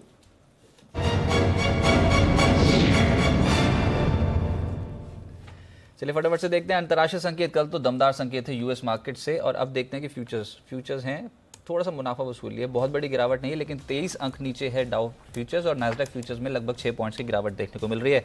इसके अलावा यूरोपियन मार्केट से संकेत देखते हैं, और यहाँ पर कैक, डैक्स और फुट्सी मामूली खरीदारी देखने को मिल रही है। सबसे तेज चला है फुट्सी, आधे फीसदी के आसपास की तेजी है, यानी कि 34 पॉइंट्स के गेंस यहाँ पर देखने को मिल रहे हैं। एशियन मार्केट्स का सेटअप भी दिखाइए और उसके बाद दिखाइए क्रूड और रुपया क्या कर रहा है। आज के सत्र में एशियन मार्केट्स में हैंगसेंग खरीदारी थी, लेकिन जो बाकी के मार्केट्स है वहाँ पर कोई बहुत बड़ा मूव नहीं बना और 3-4 अंकों की गिरावट इसमें निके देकर बंद हुआ है। क्रूड ये इंपॉर्टेंट है क्योंकि 69 के ऊपर निकला था ये, और 69 के ऊपर अब कहीं ना कहीं टिकने की कोशिश है। 1/4% के आसपास की तेजी अभी भी ब्रेंट पे देखने को मिल रही है, और रुपया यहाँ पर भी 69 के आसपास ही कामकाज हो रहा है। तो कोई बहुत बड़ी तेजी या फिर बहुत बड़ी गिरावट आज रुपये में नहीं देखने को मिली। इसने सहारा दे दिया मार्केट्स को, मार्केट्स में अच्छी खरीदारी। बहुत बढ़िया है, रुपया तो नीचे खुल के उतना ऊपर आया। रजत अच्छा बोलो इसके बारे में। 3 दिन की छुट्टी से तरोताजा होकर आया है करेंसी मार्केट। इस पे इम्पैक्ट कितना पड़ेगा डॉलर पे? अभी जो अब ये 2 दिन निकलेंगे ना, ये जो एमपीसी पॉलिसी की बैठक होगी, जो भी चलाएगा सबसे बड़ा असर तो करेंसी मार्केट पे होने वाला है। हाँ, तो मैं वही बोल रहा हूँ, आज तो कितना सुबह तो कम से कम 15-20 पैसा कमजोर था, पूरी की पूरी रिकवरी आ गई। तो करेंसी मार्केट बहुत मजबूत है। कच्चा तेल 70 के नज़दीक पहुँचने की कोशिश कर रहा है, उसके बावजूद रुपया टिका हुआ है, तो ये अपने आप में अच्छा संकेत है। तो चलिए पहले क्या लेंगे आप, निफ्टी या बैंक निफ्टी?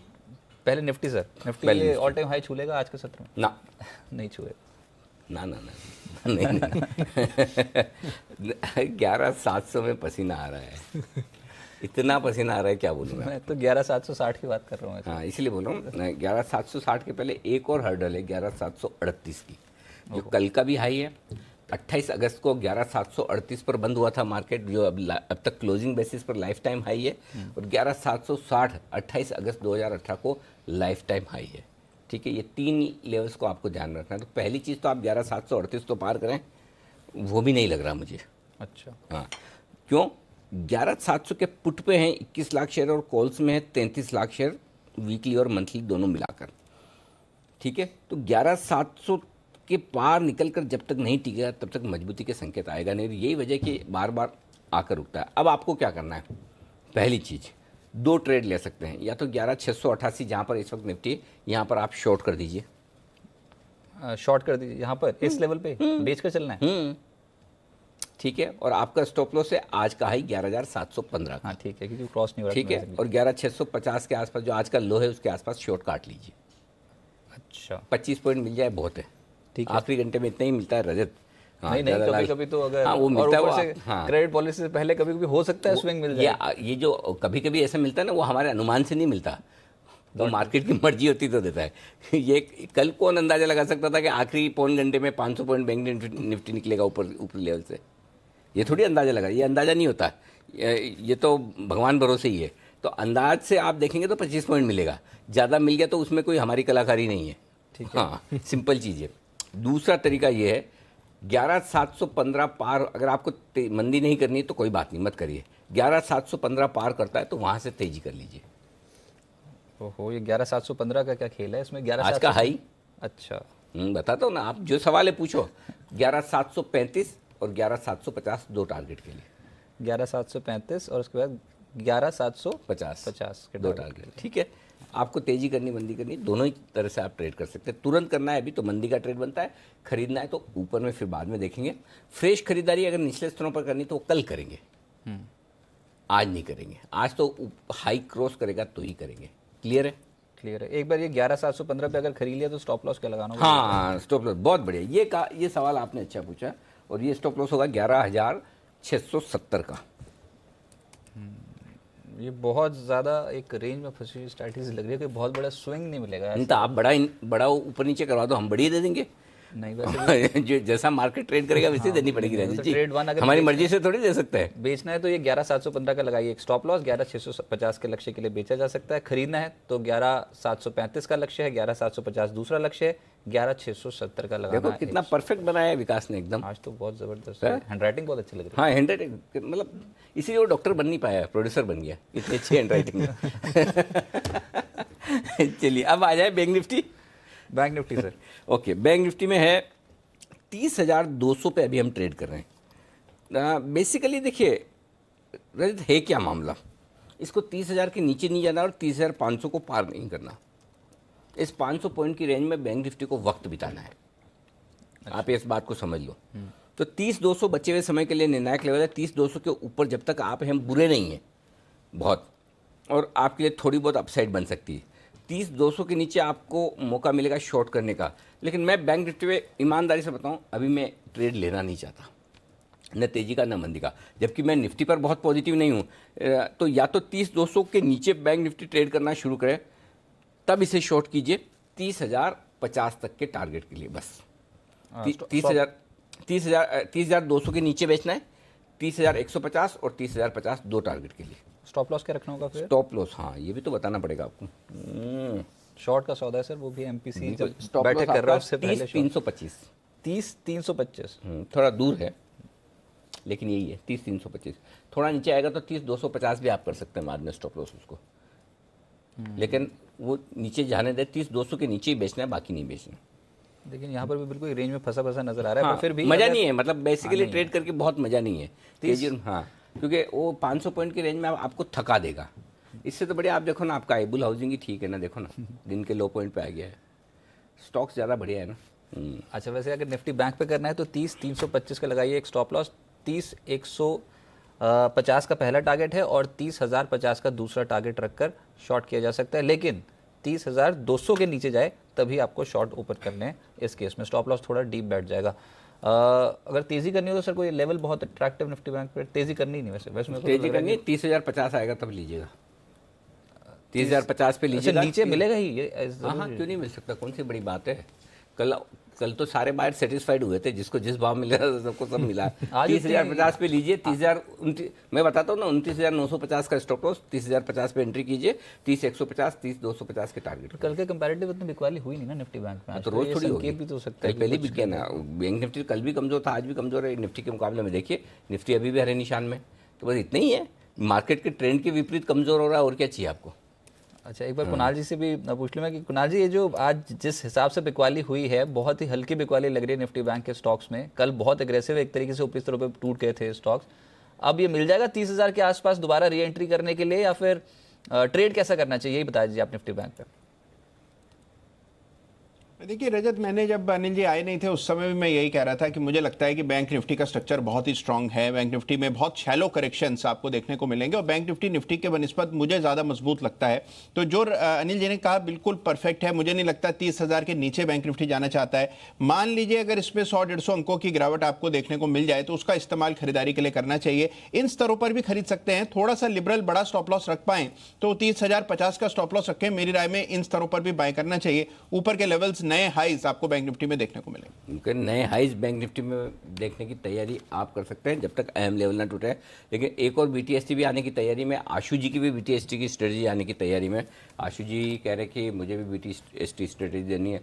अब भरोसा नहीं है भाई, वो एसटीबीटी भी हो सकता है।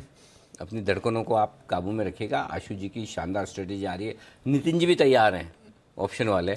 तो एक के बाद एक्शन भरपूर है। तो थोड़ी देर में हम बस दोनों को फ़ोन पे जोड़ने वाले हैं। तब तक एक चीज़ और देख लीजिए, वो ये है कि जिस तरह से बाजार एक्शन दिखा रहा है ना, ऐसा लग रहा है अब काफ़ी हद तक स्टॉक स्पेसिफिक होता हुआ दिख रहा है। मतलब सेक्टर में भी नहीं है, सेक्टर में भी कई सारे स्टॉक्स आपको अलग अलग चाल तक चलते हुए दिखेंगे।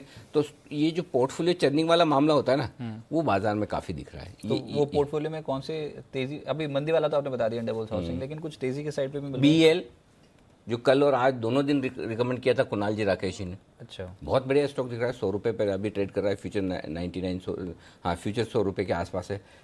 राकेश जी क्या करना है बीएल में अभी? अनिल जी क्लियरली होल्ड रखना चाहिए। जिन्होंने लिया हुआ है 104, 105 तक अनिल जी जाएगा। अच्छा खासा लॉट साइज है और अच्छा खासा मुनाफा होगा, आउट परफॉर्म कर रहा है। क्लियरली होल्ड रखना चाहिए। जैसे ये सरकारी बैंक है ना, इनको एक बार फिर से देखिए आप। उसमें खास तौर पे देखिए यूनियन बैंक, और ये टिक बाय टिक अगर चार्ट भी आ जाए साथ में तो वो भी बहुत बेहतर। इसके अलावा देखिए Allahabad bank, union bank, Allahabad bank, Punjab national bank, थोड़ी सी रिकवरी लोअर लेवल से अब जैसे जैसे बाजार क्लोजिंग की तरफ बढ़ेगा वैसे वैसे इनमें देखने को मिल रही है। बेट लगाई जा सकती है कि पीएसयू बास्केट में थोड़ी ज़्यादा खरीदारी देखने को मिलेगी एज कंपैरेटिव टू निजी क्षेत्र के जो बैंक हैं वहाँ पे। जी हाँ, जिस तरीके से देखें तो पीएसयू बैंक में जो एक्यूमुलेशन देखा हमने पिछले कुछ 1-1.5-2 महीने में, जिस तरीके का बाइंग एक्शन लोअर साइड पे देखा, और अभी स्टॉक नियर टर्म चार्ट पे as well as short term chart पे ब्रेकआउट लेवल के ऊपर ट्रेड कर रहे हैं। और जिस तरीके का दबाव भी अगर हमने जो 1-2 ट्रेडिंग सेशन में देखा, फिर भी वो इतना सिग्निफिकेंट नहीं है कि ये स्टॉक अभी वीक टेरिटरी में है और ये सब पॉजिटिव टेरिटरी में ट्रेड कर रहे हैं। तो मुझे लगता है कि अभी बने रहना चाहिए और मुझे लगता है कि एक अच्छा अपमूव इन पीएसयू बैंक्स में देखने को मिलेगा। स्पेशली पीएनबी मुझे लगता है 110-115 के टारगेट देखने को मिलेंगे। यूनियन बैंक का भी अगर स्ट्रक्चर की बात करें तो यूनियन बैंक भी अट्रैक्टिव लग रहा है। मुझे लगता है यूनियन बैंक में भी 108-110 तक के टारगेट यहाँ से बन के आएंगे। तो मुझे लगता है अभी भी होल्ड रखना चाहिए और पीएसयू बैंक ही यहाँ से मुझे लगता है लीड करेगा। एसबीआई को भी देखें, अगर जो लीड पीएसयू बैंक है तो वो उसमें भी जिस तरीके का ब्रेकआउट है और उसके ऊपर ट्रेड कर रहा है स्टॉक, मुझे लगता है एसबीआई भी यहाँ से एक अच्छा मोमेंटम देगा और मुझे लगता है 350 तक के टारगेट एसबीआई में भी बन के आएंगे। तो अभी पीएसयू बैंक का स्ट्रक्चर, सारी पीएसयू बैंक को अगर हम देखें तो सारे अट्रैक्टिव लग रहे हैं और मुझे लगता है अभी होल्ड करना चाहिए। होल्ड करिए, ये ज़्यादा बढ़िया है आपके लिए। इस वक्त सरकारी बैंकों को होल्ड करने की रणनीति है। आइए अब जोड़ते हैं आशु जी को, लेते हैं बीटीएसटी का बिगुल बजाकर चलते हैं आशु जी के पास।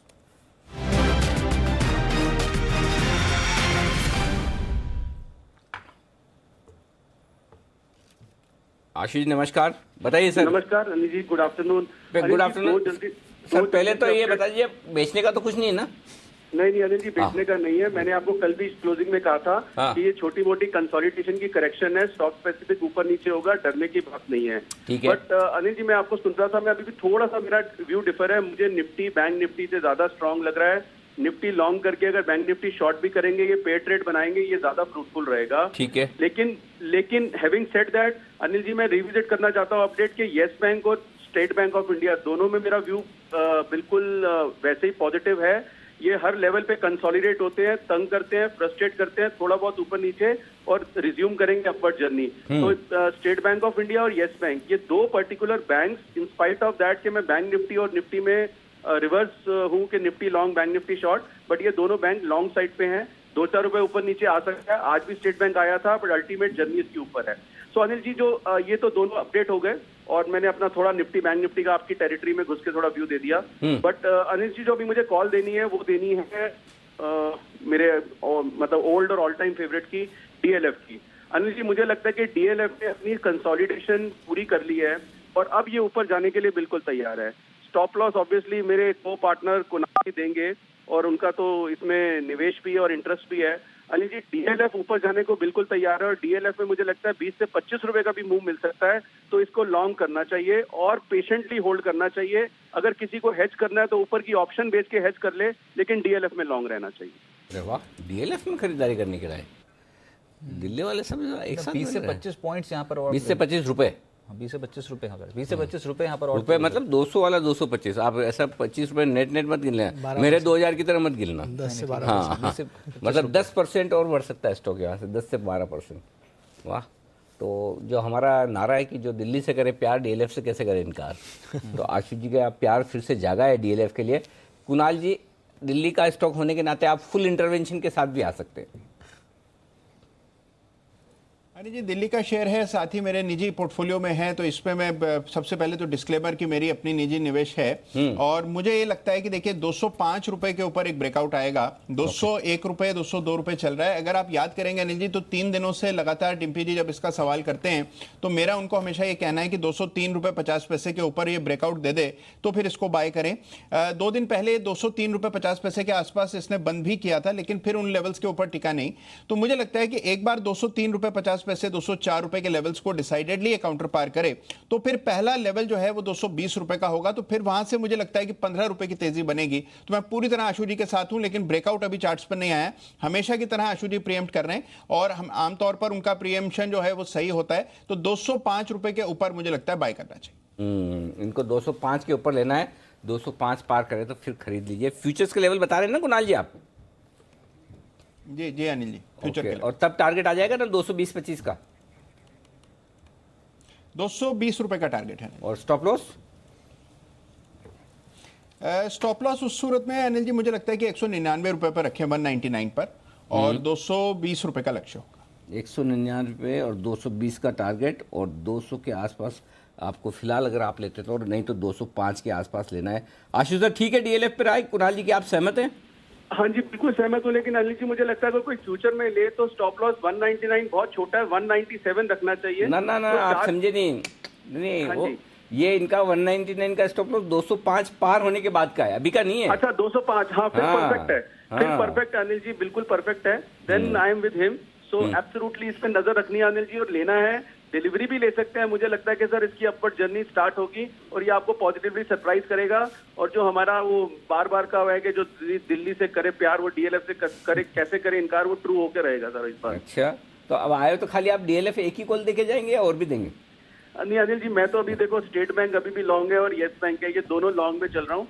और पेयर ट्रेड के लिए मैंने जैसे बोला कि मेरे को बैंक निफ्टी थोड़ा सा वीक लगता है और निफ्टी स्ट्रांग लगता है। निफ्टी डिप्स पे लेना है अनिल जी, कल भी कहा था, आज भी जो इंट्राडे डिप्स आ रहे हैं ये सिर्फ डराने के लिए और धोखा देने के लिए आ रहे हैं। अभी ऐसी कोई दिक्कत नहीं है, लेकिन कुछ कुछ वीक स्टॉक है जिनको थोड़ा बहुत अगर हेजिंग के लिए बेचना है या ऊपर की कॉल्स बेचनी है उतनी हेजिंग रखिए, अभी मार्केट कंट्रोल में है।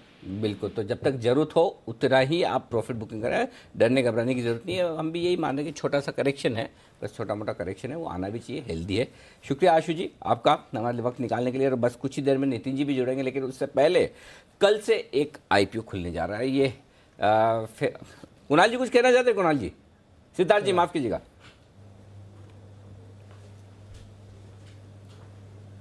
जी जी अनिल जी, आशु जी की डीएलएफ की बात सुन के मुझे एक इंडिकेशन और एक ध्यान आया एक स्टॉक का। वो है कि ये डीएलएफ के जो फ्लैट्स घर वगैरह है इसको फंडिंग करेगा कौन? तो इसको फंडिंग करेगा एचडीएफसी लिमिटेड। ये भी सोया हुआ है और स्लीपिंग जायंट है, चल नहीं पा रहा है। पर यहां पे मैं कॉन्ट्रा कॉल और कॉन्ट्रा बेट लेना चाहूंगा। टेक्नो फंडा के हिसाब से मैं लगता है एचडीएफसी लिमिटेड 2300 के टारगेट से लेना चाहिए। मैं 10% नहीं 15% की टारगेट दे रहा हूं। अच्छा ओके, तो छोड़िए डीएलएफ छोड़ के हम एचडीएफसी लेते हैं। स्टॉक भी मजबूत ज्यादा है फंडामेंटली और रिटर्न भी आप ज्यादा बता रहे हो 15%। आशु जी हैं फोन लाइन पे? आशु जी जाए नहीं तो मैं पूछ लेता आपको टारगेट डेटा काफी अट्रैक्टिव लगे। किसके, डीएलएफ के एचडीएफसी के? डीएलएफ के। हाँ, आपको तो डीएलएफ की ज्यादा अच्छे लगेंगे। जो चार्ट्स और एफएनओ के डेटा देखेंगे उनको डीएलएफ पसंद आएगा मोमेंटम में, बिल्कुल मोमेंटम में, इन्वेस्टर्स वालों को पसंद आएगा। 190 के स्ट्राइक पे हेवी पुट राइटर्स हैं जिससे बेस कंफर्म हो चुका है स्टॉक का, और 200 के ऊपर ही निकलेगा तो शॉर्ट कवरिंग बिल्कुल बनेगी।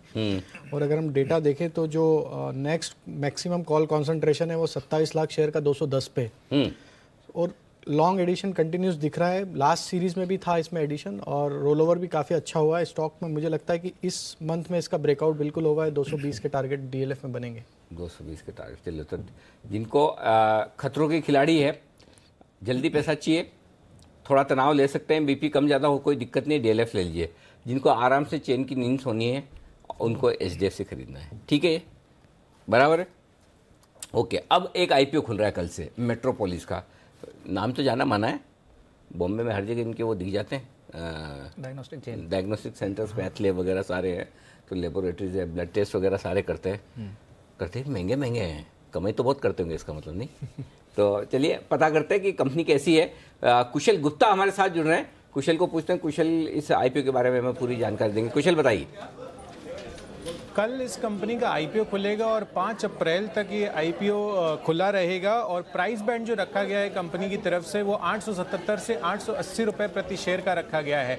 लॉट साइज़ जो है मिनिमम लॉट साइज़ 17 शेयरों का है, और जिसमें आपको अगर आप निवेश करते हैं तो कम से कम इन्वेस्टमेंट आपकी 15,000 रुपये की रहेगी।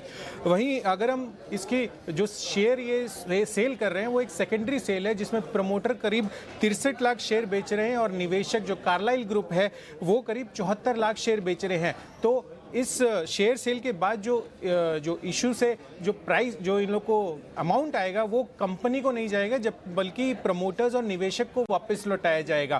पर मुद्दे की बात इसमें यह है कि जो कारोबार है वो कंपनी का देखिए, इसमें बहुत ही 3 पॉजिटिव पॉइंट्स हमें दिखे, जिसमें पहला पॉइंट था कि कंपनी जो है उस पर कोई भी कर्ज नहीं है, और दूसरा पिछले 10 सालों में कंपनी ने इनऑर्गेनिक ग्रोथ किया है, 15 अधिग्रहण किए हैं, और वो पूरे के पूरे अपने इनके जो कैश इनफ्लोज आते थे उसके हिसाब से, उसके मदद से किए हैं। और तीसरा जो बड़ा पॉइंट है वो है कि ज़्यादा मार्जिन वाला जो B2C बिजनेस है उसमें ये लोग आगे आने वाले सालों में बढ़त करने वाले हैं। मौजूदा इनकी 43% आय B2C से आती है, और अगले 1 या 2 सालों में ये करीब 60% करने की योजना बना रहे हैं।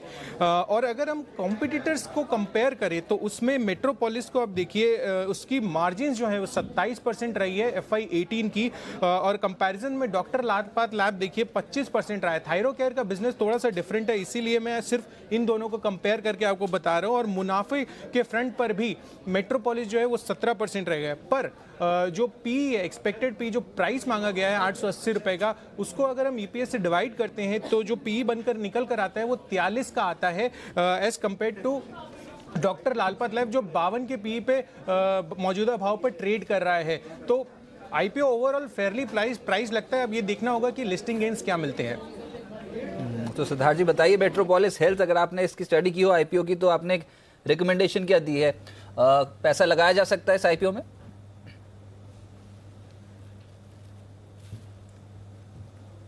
देखिए रजत, मैं तो दूर रहने की सलाह दूंगा। हालांकि कुछ एक प्रीमियम होगा, लिस्टिंग गेन्स भी हो सकते हैं, बट वैल्यूएशन के लिहाज से अभी भी मुझे लगता है कि थायरो केयर सस्ता वैल्यूएशन है, उसका 30 टाइम्स फॉरवर्ड पे वैल्यूएशन है, जबकि मेट्रोपोलिस 37 से 38 टाइम पे है। डॉक्टर लालपात लैब थोड़ा सा एक्सपेंसिव है, तो मुझे लगता है कि ये पूरे ही सेगमेंट में थायरो केयर बेहतर स्टॉक।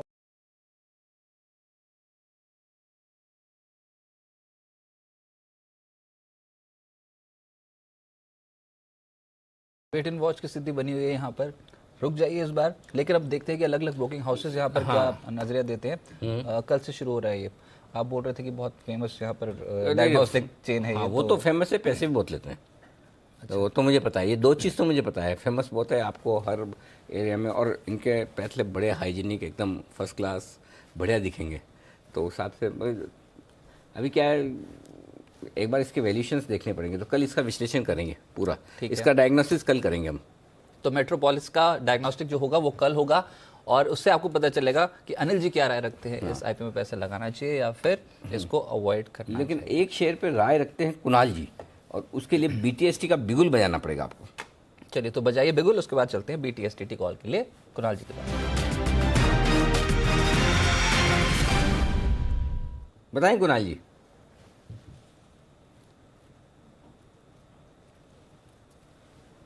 कुणाल जी आवाज आ रही है आपके पास? कुणाल जी की पहली कॉल आ रही है। हाँ अनिल जी आवाज आ रही है। बताएं सर। अनिल जी, खरीदारी की राय है और खरीदना है टाटा मोटर्स, जिसकी चर्चा रजत ने कार्यक्रम के शुरुआत में की थी और तब मैंने कहा था कि इस काउंटर के लिए एक बहुत इंपॉर्टेंट लेवल है जो कि 200 रुपए का है। इसने कई बार 200 रुपए से संघर्ष किया है और अब जाकर के 200 के ऊपर आज एक बहुत क्लियर ब्रेकआउट आते हुए चार्ट पर नजर आ रहा है। तो मैंने पूरा इंतजार किया और मुझे लगता है कि अब क्योंकि 3 बज चुके हैं तो इस तरह का क्लोज आते हुए की पूरी संभावना है कि 200 के ऊपर आज बंदी देगा। अगर ये काउंटर 200 के ऊपर आज क्लोज आता है तो एक पोजिशनल बेसिस पर खरीदारी की राय है टाटा मोटर्स में। 196 रुपए का स्टॉप लॉस रखें।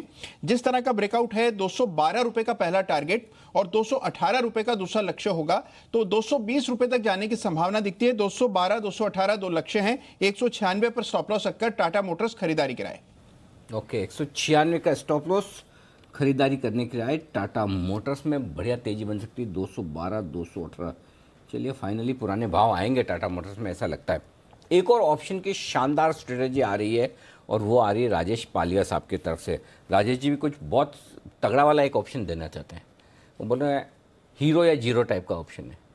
अच्छा, हाँ, तो इसको कैसे करेंगे? राजेश जी ऑप्शन वाले नितिन जी ऑप्शन वाले। राजेश जी आ रहे हैं, ऑप्शन की तैयारी कर रहे हैं, उनका बन रहा है, आप चाहे तो देख सकते हैं स्टूडियो में। लेकिन तब तक एक और चीज़ बन रही है, वो है आरबीआई की पॉलिसी।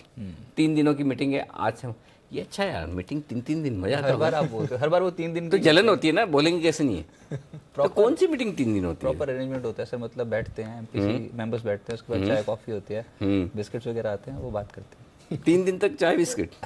और वो जो इंटरनेशनल ब्रोकिंग हाउस पहले ही बता देते हैं कि 1/4% के आसपास रेट। हाँ, हम सबको जो पता है उनको बताने के लिए 3 दिन लगते हैं। सही है यार, चलिए बढ़िया है। लेकिन ऐसा नहीं है, आरबीआई भाई पूरे देश संभालना है इनको। मस्ती मजाक की बात अपनी जगह है, लेकिन हाँ पूरे देश की मॉनेटरी पॉलिसी संभालनी है, डेट मार्केट संभालना है, करेंसी मार्केट संभालने हैं, बोरिंग प्रोग्राम्स देखने हैं, तो बहुत काम होता है।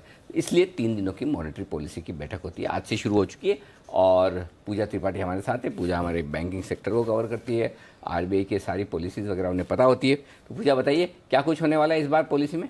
इस बार की पॉलिसी में कटौती की उम्मीद की जा रही है और करीब 80% जानकार जिनसे हमने बात की उनका यही कहना है कि 25 बेसिस पॉइंट तक की कटौती इस बार देखने की संभावना है। 20% ये भी कह रहे हैं कि शायद कोई बदलाव देखने को ना मिले, स्टेटस को मेंटेन रहे, ये भी कुछ जानकार कह रहे हैं। लेकिन कंसेंसस यही है कि कल रेट कट देखने की पूरी गुंजाइश है। अगला सवाल फिर हमारा ये था कि इस पूरे वित्त वर्ष FY20 में कितना रेट कट देखने की पॉसिबिलिटी है। तो यहाँ पर करीब 67% जानकारों का मानना है कि 50 बेसिस पॉइंट तक की कटौती हो सकती है। 33% ये भी कह रहे हैं कि सिर्फ 25 बेसिस पॉइंट की ही कटौती इस पूरे वित्त वर्ष देखने को मिलेगी। लेकिन जो मेजॉरिटी है वो कह रहे हैं कि 50 बेसिस पॉइंट की रेट कट एक्सपेक्टेड है।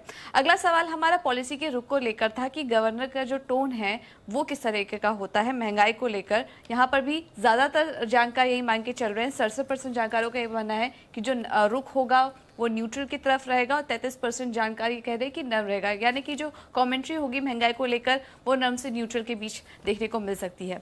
अगला सवाल हमारा पॉलिसी ट्रांसमिशन को लेकर था, लेकिन उस पर क्लियर कट कुछ राय तो नहीं आई है, लेकिन वो डिस्कस कर लेते हैं कि एसबीआई ने अभी हाल ही में अपने लोन रेट को रेपो रेट से लिंक किया है। हमने ये सवाल भी पूछा जानकारों से कि क्या उन्हें लगता है कि इस कट के बाद बाकी सारे बैंकर्स भी इस तरह कुछ कदम जल्द ही उठाते हुए नजर आएंगे। तो वैसे तो कंसेंसस कुछ निकल कर नहीं आए हैं, 100% यही कह रहे हैं कि कुछ कह नहीं सकते, लेकिन ये भी काफ़ी इंपॉर्टेंट पॉइंट होगा जिस पर कि पॉलिसी के आने के बाद हम सबकी नज़र रहेगी।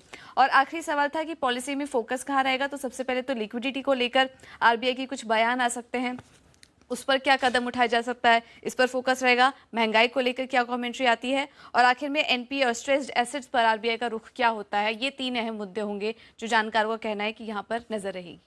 चलिए, रुख नरम हो जाएगा आरबीआई का, ऐसा लग रहा है। और साथ ही साथ 80% जानकार ये मान रहे हैं कि रेट कटौती होगी। 25 बेसिस पॉइंट्स अब एक्सपेक्ट कर रहे हैं कि आरबीआई इस बार ब्याज दरों में कटौती करेगा। सिद्धार्थ जी, आपकी एक्सपेक्टेशन है, और अगर ऐसा हुआ तो ये बाजार में ऑलरेडी फैक्टर इन है, या फिर आपको लगता है कि इसके बाद भी बैंकिंग स्टॉक्स या फिर मेन निफ्टी इंडेक्स में अच्छी रफ्तार देखने को मिल सकती है?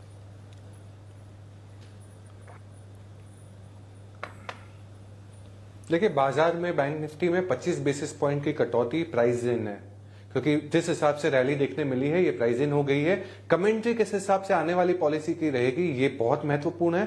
मुझे ऐसा लगता है कि आरबीआई का लक्ष्य अभी एक ही है, वो है ग्रोथ, ना कि इन्फ्लेशन, क्योंकि इन्फ्लेशन बहुत सीमित दायरे में है, कंट्रोल्ड है, सामने इलेक्शंस है, तो इन्फ्लेशन कहीं नहीं भागने वाला है। $80 के क्रूड में जब इन्फ्लेशन नहीं भागा तो $70 में कहां भागेगा? तो मुझे लगता है कि आरबीआई का लक्ष्य एक, वो है ग्रोथ। हो सकता है कि आने वाली पॉलिसी, परसों की पॉलिसी नहीं, आने वाली पॉलिसी में भी ब्याज दर की कटौती हो सकती है। ये मार्केट देखना चाहता है, ये कमेंट्री सुनना चाहता है। तो ये सुनना चाहता है मार्केट, लेकिन हम सुनना चाहते हैं वो ट्रेड जो कि या तो आपको बनाएगा हीरो या बनाएगा जीरो। जीरो तो बनाएगा नहीं, क्योंकि रिस्क है थोड़ी सी। हीरो बनने के चांस पूरे हैं, क्योंकि मुनाफा है अनलिमिटेड। रजत जानना चाहते हैं? अनलिमिटेड मुनाफा, अनलिमिटेड मुनाफा। रिस्क कितना? Zero, sorry limited. लिमिटेड। अच्छा, बताऊं? बताइए फटाफट। बिगुल तो बजाइए BTSTT का। चलिए बजाइए BTSTT का बिगुल, उसके बाद स्ट्रैटेजी।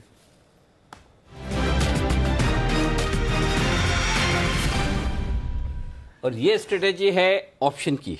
अरे मेरे को लगा कि आपको इस नया स्टॉक लेके आए। हाँ, नहीं है। आपने जो राजेश जी की ऑप्शन की स्ट्रैटेजी की बात की थी उसकी बात। अरे भाई साहब देखिए, वही स्टॉक्स हैं पूरे के पूरे स्टॉक मार्केट में, वही स्टॉक, वही इंडेक्स, वही लोग हैं ट्रेड करने वाले, वही कवर करने वाले एंकर्स हैं। आपका तरीका ही तो आपको अलग करता है। यही राजेश जी सब चैनल पे भी तो जाते हैं, ऐसा थोड़ी नहीं जाते हैं। राजेश जी को पूछो सबसे ज़्यादा मजा कहाँ आता है शो करने में, पूछो। राजेश जी वैसे कहाँ पर आता है सबसे ज़्यादा मजा? बिल्कुल यही राजेश जी अभी तो जी बिजनेस। हाँ, बहुत ईमानदार आदमी, हर चैनल पे यही बात करते हैं, जहाँ भी जाते हैं सबसे ज़्यादा मजा यही आता है। तो ये राजेश जी बताइए अपनी पिक, हीरो या जीरो वाली। देखिए अनिल जी, 2-3 सिनेरियो है जिसके चलते मुझे लगता है कि निफ्टी का 11,800 का ये वीकली एक्सपायरी का 4 अप्रैल को जो एक्सपायरी होनी, उसका कॉल ऑप्शन बाय करना चाहिए, जो कि ट्रेड कर रहा है 19 रुपए के आसपास। 11,800 का कॉल ऑप्शन 19 रुपए में। देखिए 2-3 सिनेरियो है। एक तो आरबीआई पॉलिसी है, अगर उसमें रेट कट उम्मीद से अच्छा आया, बेहतर आया, 25 बेसिस पॉइंट सभी लोग की एक्सपेक्टेशन है कि 25 बेसिस पॉइंट आएगा। अगर 50 बेसिस पॉइंट आएगा तो एक केस बनता है जहां से निफ्टी ऑल टाइम हाई की तरफ बिल्कुल बढ़ेगा। दूसरा है, हम इलेक्शन की ओर बढ़ रहे हैं, 11th को हमारा पोलिंग है, उसके पहले market Sensex already all time high पे ट्रेड कर रहा है, bank Nifty all time high पे ट्रेड कर रहा है, निफ्टी एक पीछे रह गया है। और अगर हम देखें तो आज के सेशन में और लास्ट सेशन, पिछले सेशन में भी देखें तो जिस तरीके से सेक्टर रोटेशन हो रहा है, लीडरशिप भी बढ़ती जा रही। लाइक अभी देखें तो हम आईटी स्टॉक्स लीड ले रहे हैं, दूसरे स्टॉक्स, ऑटोमोबाइल स्टॉक्स में रिकवरी देखने को मिल रही है, और बैंकिंग स्टॉक्स देखें तो ब्रेकआउट के ऊपर ट्रेड करें। तो मुझे लगता है कि एक आइडियल सिनेरियो है कि हम नए हाई की तरफ बिल्कुल बढ़ेंगे। मुझे लगता है कल या फिर 4th को नया हाई बनेगा निफ्टी में। तो बैंक निफ्टी ये 11,800 का कॉल ऑप्शन लेना है, 19 रुपए में ट्रेड कर रहा है। इसमें अगर किसी को स्टॉप लॉस रखना है तो मेरे हिसाब से स्टॉप लॉस नहीं रखना चाहिए, 19 रुपए की तो बहुत छोटी रिस्क है। इतनी रिस्क है? हाँ, फ्यूचर में तो 19 रुपए की रिस्क मुझे लगता है इसमें 40 से 50 रुपए का टारगेट बिल्कुल देखने को मिलेगा। ओके, वाह, देखा ना, जीरो या हीरो, या तो 19 जाएंगे या 30 रुपए आएंगे, 20 जाएंगे या 30 आएंगे, ठीक है ना? लग जाएगा निफ्टी का फिर ऑल टाइम हाई, क्योंकि 30 चलेगा तो निफ्टी में कम से कम 60 पॉइंट 70 पॉइंट। अभी हाई नहीं बना तो फिर अब नहीं तो कभी नहीं, अभी नहीं तो कभी नहीं, अभी नहीं तो कभी नहीं, ठीक है। हाँ, 50 पॉइंट रह गए वैसे, दिन की फिर से तेजी पकड़ ली निफ्टी, 11,700 के ऊपर फिर से निकल गया। तो देखो सबसे बढ़िया चीज़ क्या होती है रजत बाजार में? आखिरी आधे घंटे का मूव। अगर आखिरी आधे घंटे में बाजार पूरे दिन मजबूत रहने के बाद टूट जाए तो आपका मूड खराब कर देता है, और पूरे दिन भर सुस्त रहने के बाद आखिरी घंटे में मजबूत हो जाए तो सब कुछ भुला देता है, गम भुला के एकदम खुशी कर देता है। वैसी खुशी एक और आती हुई दिख रही कुणाल जी और राकेश जी के पास। बीगुल बजेगा BTSTT का एक बार फिर, नहीं, दोनों साथ में, चार्ट कॉर्नर।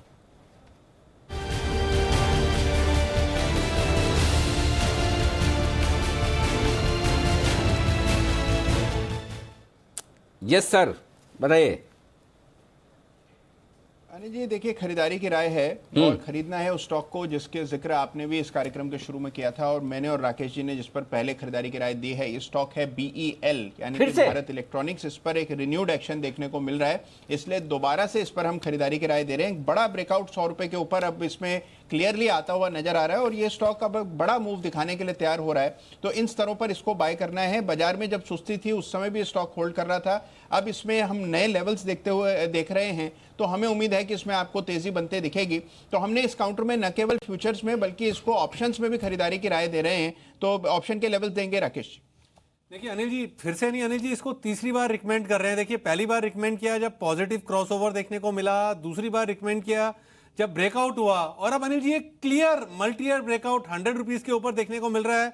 स्टॉक 107 108 की तरफ जा रहा है और मेरे को लगता है कि इसको बिल्कुल मिस नहीं करना चाहिए। जिस तरीके का मार्केट है, अच्छा पैसा BEL बना के देगा। यहाँ पे ओवरवेट खरीदारी की राय है। 97 का एक स्टॉप लॉस लगाएं, 107 से 108 के लक्ष्य के लिए इसको खरीदें। और अनिल जी ऑप्शंस के थ्रू 100 रुपीज की कॉल ऑप्शन जब बोलना शुरू करा था तो 5 रुपए 40 पैसे 45 पैसे के अराउंड ट्रेड कर रही थी, उस ऑप्शन को खरीदें। 3 रुपए का एक स्टॉप लॉस लगाएं और यहां पर 8 से 9 रुपए लगता है कि ऑप्शन में देखने को मिलेंगे BEL के 100 रुपए की ऑप्शन में। तो बंसल जी, ये BEL आपने कल भी रिकमेंड किया था क्लोजिंग वाले शो में, बराबर है। आज सुबह भी रिकमेंड किया, 98.75 का दाम फ्यूचर का था, अभी 101 के आसपास फिर से रिकमेंड किया। क्या आपके पास ट्रेडिंग आइडियाज़ की बहुत कमी हो गई या आप बहुत बुलिश है? इसकी वजह क्या समझी जाए? देखिए अनिल जी, कोई चीज़ अगर पसंद आए और अकॉर्डिंगली बिहेव कर रही हो तो अनिल जी बार बार बोलेंगे, और मकसद तो अनिल जी यही है कि व्यूअर्स का पैसा बने। और BEL की जो अनिल जी जिस इंटेंसिटी का ब्रेकआउट यहाँ देखने को मिल रहा है खुला, अनिल जी देखिए आप आज की डेट में स्टेट बैंक में FD करते हैं तो 7-7.5% का ब्याज आता है। हाँ। और ये स्टॉक 7-8% एक दिन में बढ़ने का पोटेंशियल रखता है, यही कारण है इसको चूज करने तो का। भाई साहब उसमें जाता भी तो नहीं है ना उसमें FD में नेगेटिव थोड़ी होता है, इसमें तो कभी भी नेगेटिव भी हो सकता है सर। देखिए अनिल जी, मैं तो मानता ही नहीं कि हम कभी नेगेटिव होते हैं। देखिए अनिल जी, स्टॉक मार्केट है, हम कभी क्लेम भी नहीं करते हैं कि we are perfect, we all are limited editions. नहीं, लेकिन कुछ भी हो, आपकी BEL की कॉल परफेक्ट है, कल भी परफेक्ट थी, आज सुबह भी परफेक्ट है और अभी भी ऐसा लग रहा है कि परफेक्ट ही है। स्टॉक जबरदस्त तेजी में आता हुआ दिख रहा है, शानदार मोमेंटम है, कॉल ऑप्शन के जरिए भी आप खरीद सकते हैं। अच्छा, लेकिन ये जो दो स्टॉक्स हैं ना, बजाज फाइनेंस और फिनसर्व, हाँ, बाय हाँ, पिछले 15 मिनट 20 मिनट का जो डेटा है वो एकदम से पॉजिटिव है और दिन के एकदम से पता नहीं बहुत पता है कैसे नहीं, सिद्धार्थ जी को पूछ लो। सिद्धार्थ जी, हाँ, उन्होंने बोला बजाज फाइनेंस सिर्फ और सिर्फ बजाज फाइनेंस खरीदो, इतना तो साफ साफ बोल रहे हैं वो, बजाज फाइनेंस खरीदने बोला। लेकिन हाँ, जैसे उन्होंने बोला था तब से मैं तभी से बड़ा हिलने लगा, मेरे भी तो रडार पे था, मैं सोच रहा था थोड़ा और बढ़ जाए। उसके बाद फिर कल के उसके बाद नहीं, उसके बाद सिद्धार्थ जी को बधाई दे दूंगा कि सिद्धार्थ जी आपके बोलने के बाद तो बजाज फाइनेंस तो रॉकेट हो गया एकदम, है ना। सिद्धार्थ जी कैसे कर लेते हैं आप?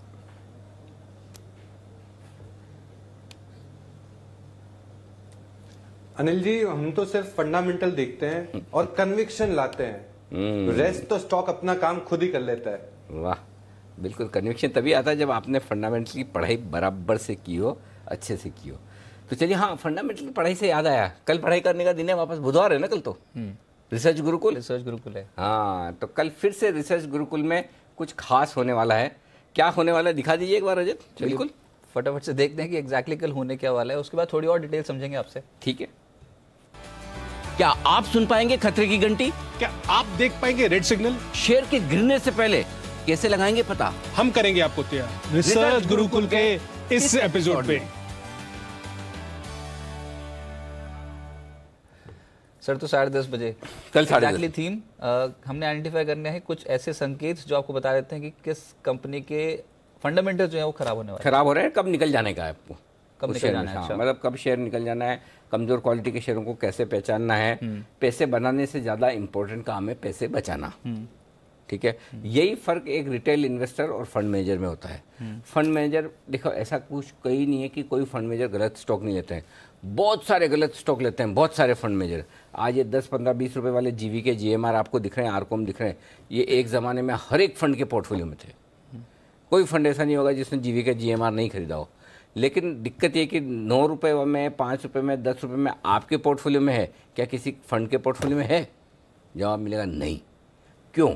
क्योंकि फंड मैनेजर्स कुछ चीज़ों को पहचान लेते हैं, सूंघ लेते हैं, समझ लेते हैं कि ये होने वाला है और वो पहले बेच कर निकल जाते हैं, भले ही नुकसान में बेचे। भाई, मेरा पॉइंट सिंपल है, 240 रुपये में QIP किया था GMR ने और लाइन लगा के लोगों ने लिया था कि इससे बढ़िया कंपनी हो नहीं सकती, इतने बढ़िया एयरपोर्ट बना रही है, इससे बढ़िया क्या हो सकती।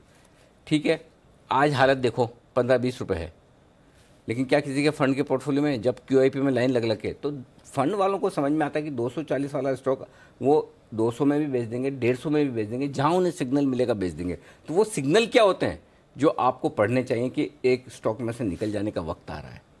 वो हम बताएंगे। तो सही है, फिर तो फंड्स जैसे रिसर्च करनी आ जाएगी। 100%। Exactly वो क्या बड़े निवेश का इंटरनेशनल फंड्स क्या देखते हैं, कौन सी कंपनी में क्या भाई कुछ पैसे दिखना तो सबके सेम है ना, चाहे वो फॉरेन फंड हो, चाहे लोकल फंड हो, चाहे आप हो भाई। और हमेशा ऐसा होता है ना, कोई न कोई तो आपको बेच रहा है जब आप खरीद रहे हैं, तो समझदार आप हैं कि वो सामने वाला है, वो तो बाद में पता चलेगा। तो आप समझदार हों, ये हम कोशिश करेंगे कि आप कहीं गलत स्टॉक तो नहीं ले रहे। अगर आपने ले लिया तो क्या आपका स्टॉक गलत स्टॉक बनने जा रहा है, वो चीज़ हम समझाएंगे। शेयरों की क्वालिटी को कैसे देखें, कैसे परखें, इस पे खास होगा। चलिए, तो कल 10:30 बजे एक्जैक्टली रिसर्च गुरुकुल आपके सामने पेश किया जाएगा। लेकिन सर निफ्टी पे आपने बोला था कि खरीद लीजिए जब ये आ जाए 11,715 के लेवल के ऊपर, ये पहुंच गया 11,723, बस तो ले लेना चाहिए। 50 पॉइंट से ज़्यादा की बढ़त बिल्कुल 100%। 11,735 और 11,750 के आज के टारगेट है हमारे। ये तो पकड़ ली रफ्तार निफ्टी ने, और टाटा मोटर्स ने मदद कर दी, उसके बाद बजाज फाइनेंस, और अगर आपने उस वक्त शॉर्ट किया था, अगर आपने 11,688 पे शॉर्ट किया था, जब हमने दिया था 688 चल रहा था कि स्पॉट लेवल, मुझे याद है। हाँ, तो आपका स्टॉप लॉस ट्रिगर हो चुका है 11,715 का, ये भी मैं बता दूं। अच्छा, नहीं शॉर्ट तो मैं फेवर में। हाँ, नहीं बढ़िया, अच्छी बात है। हमें तो देश को ऐसे ही नौजवानों की जरूरत है जो तेजी में रहे। मंदी वाले तो आशु जी हैं हमारे पास, जब भी जरूरत होती है वो आ ही जाते हैं। आशु जी ने बोला था पेयर ट्रेड कर सकते हैं निफ्टी आशु बैंक जी ने बहुत सही बोला। अरे निफ्टी बैंक 30,424 के लेवल को 100 पॉइंट्स की तेजी बोल रहा था। एमपीसी पॉलिसी की बैठक शुरू हो गई है, तो यहाँ पर अब निचले असर नहीं दिखाया। अब पता चला आपको खाली चाय बिस्किट नहीं होता और भी कुछ होता है। चलिए आइए, लेकिन एक स्टॉक जो बड़े एक्शन में रहना चाहिए था लेकिन रहा नहीं, लेकिन वो कब था, वो पिछले साल। अगला साल एक्शन वाला हो सकता है, यानी कि अभी हाल है बेहाल, डीला डाला, लेकिन अगला साल रहेगा बेमिसाल। इस बार बताने के लिए हमारे साथ जुड़ रहे हैं डिम्पी।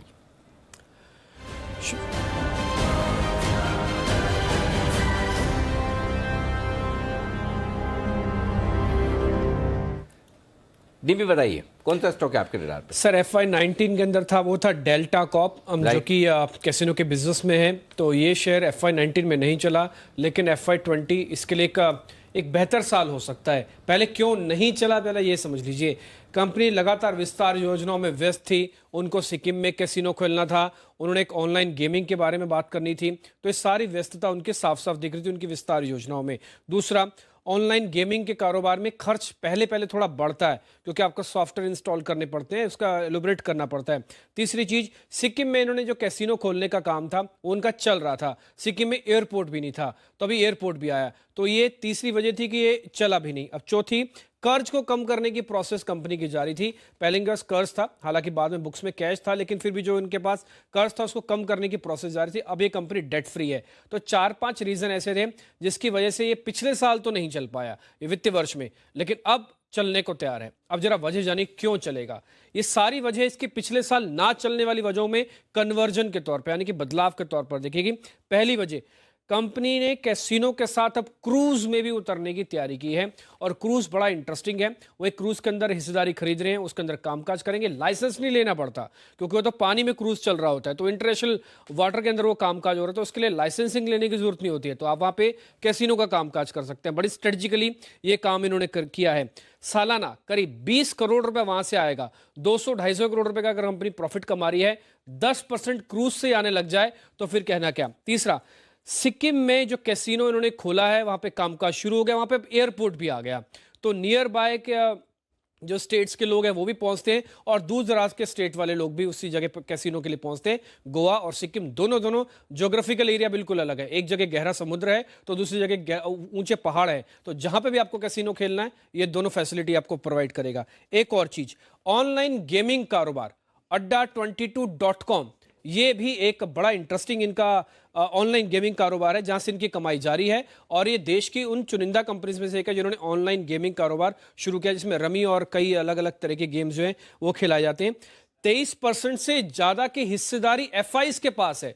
प्रमोटर अगर 30% रखेगा तो FIs भी कम नहीं है, वो भी 23% होल्डिंग इस शेयर के अंदर रखते हैं, और उन्होंने बढ़ाई है, घटाई नहीं है पिछले 3 साल के अंदर। गौर करने वाली बात है, सालाना कामकाजी मार्जिन जो है वो 40% का है, यानी कि हर 100 रुपए खर्च होने पर, यानी कि हर 100 रुपए पे इनको 40 रुपए की कमाई हो जाती है। ये इनका मार्जिन का रेशियो है जो कि किसी भी तरीके से कम नहीं है, 40% का मार्जिन। और एक और चीज, पिछले 3 साल में कंपनी का मुनाफा 3 गुना हुआ है, और पिछले 1 साल में कंपनी ने अपने आप को डेट फ्री कर दिया, कर्ज मुक्त कर दिया। मोतीलाल ओसवाल की रिपोर्ट, 320 का लक्ष्य। जो कह रहे हैं डिम्पी की गहरे समुद्र से लेकर ऊंचे पहाड़, जहां भी आपको कैसीनो चाहिए वहां है अवेलेबल। सर वो इसलिए है क्योंकि ज्योग्राफिकल एरिया अलग अलग है। हाँ, आप तो गोवा में जाएंगे तो आपको समुद्री हवा दिखेगी, समुद्र दिखेगा, अलग व्यू दिखेगा, व्यू पॉइंट अलग दिखेगा। तो दूर जैसे आप दूर सिक्किम पहुंच जाएंगे आपको समुद्र नहीं दिखेगा, वहां पे आपको बड़े बड़े पहाड़ दिखेंगे, अलग अलग ही ज्योग्राफिकल एरिया अलग से महसूस करेंगे आप। वो तो मैं समझ गया, अब मेरा सवाल तो सुनो आप। हाँ जी। तो दूर दूर तक फैले हुए रेगिस्तान में नहीं है? नहीं सर, राजस्थान में वहाँ भी नहीं है। रेगिस्तान में क्या बिगाड़ा है तो देखिए रेगिस्तान का अभी तक कंप्लीट तो नहीं सोचा, ये सुझाव अच्छा हो सकता है। एक्सपेंशन करवाइए भाई, सब जगह कराइए। देखिए राजस्थान के लोगों के पास पैसा बहुत है। हाँ, बस मतलब वो खेलो इंडिया खेलो वाला ही मामला है। लेकिन पता लगे सर ऐसा है वहाँ पे उनका कैसीनो खुल तो गया लेकिन वो घाटे में चला गया। क्यों? क्योंकि मारवाड़ी ने पैसा दिया ही नहीं। वो ऐसा जीत के आए वहां से कि कैसीनो का ही बिजनेस घाटे में चला गया। जरूर। तो ये थोड़ा सा हो सकता है राजस्थान का फ्लेवर से वो ना जाती हूँ वहाँ पे। नहीं, लेकिन एक चीज पक्की है जो आपने कहा, पता नहीं समाओ मुझे भी लगता है कि ये साल डेल्टा के लिए जोरदार टर्न अराउंड वाला साल हो सकता है। ये स्टॉक है जो पोर्टफोलियो में रखने लायक है, आज के ज़माने का स्टॉक है और बिजनेस बढ़ने की पूरी संभावना है, वहाँ पर आप देख सकते हैं। तो ये बेमिसाल शेयर है जो वित्त वर्ष 2020 के लिए आपको रखना है रेडार पर, डेल्टा कॉर्प। इस बीच सेंसेक्स ने आज लगातार दूसरे दिन बनाया है नया रिकॉर्ड, ऐतिहासिक स्तर। अब इतिहास में जो दर्ज हो चुका है वो स्तर मैं आपके सामने रख दूं और वो है 39,121। 40,000 की भी तैयारी करनी पड़ेगी अब जल्दी है। 40,000 भी आने वाला है। तो 39,121 ये है लेवल सेंसेक्स का, जब इतिहास में नए हाइस के तौर पर दर्ज हो चुका है। चलिए, लेकिन बैन में कौन से शेयर्स आ सकते हैं या फिर कौन से शेयर्स निकल सकते हैं, पहले वो देख लेते हैं। बाजार बंद होने में कुछ ही समय बचा है। देवांशी मौजूद हैं, सीधे चलते हैं देवांशी के पास।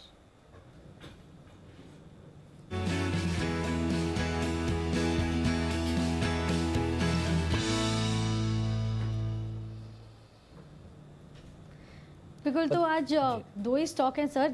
आप देखिए यहाँ पे पॉसिबल है कि अदानी पावर शायद बाहर निकल सकता है क्योंकि 81% की हल्की सी ऊपर पोजीशन है।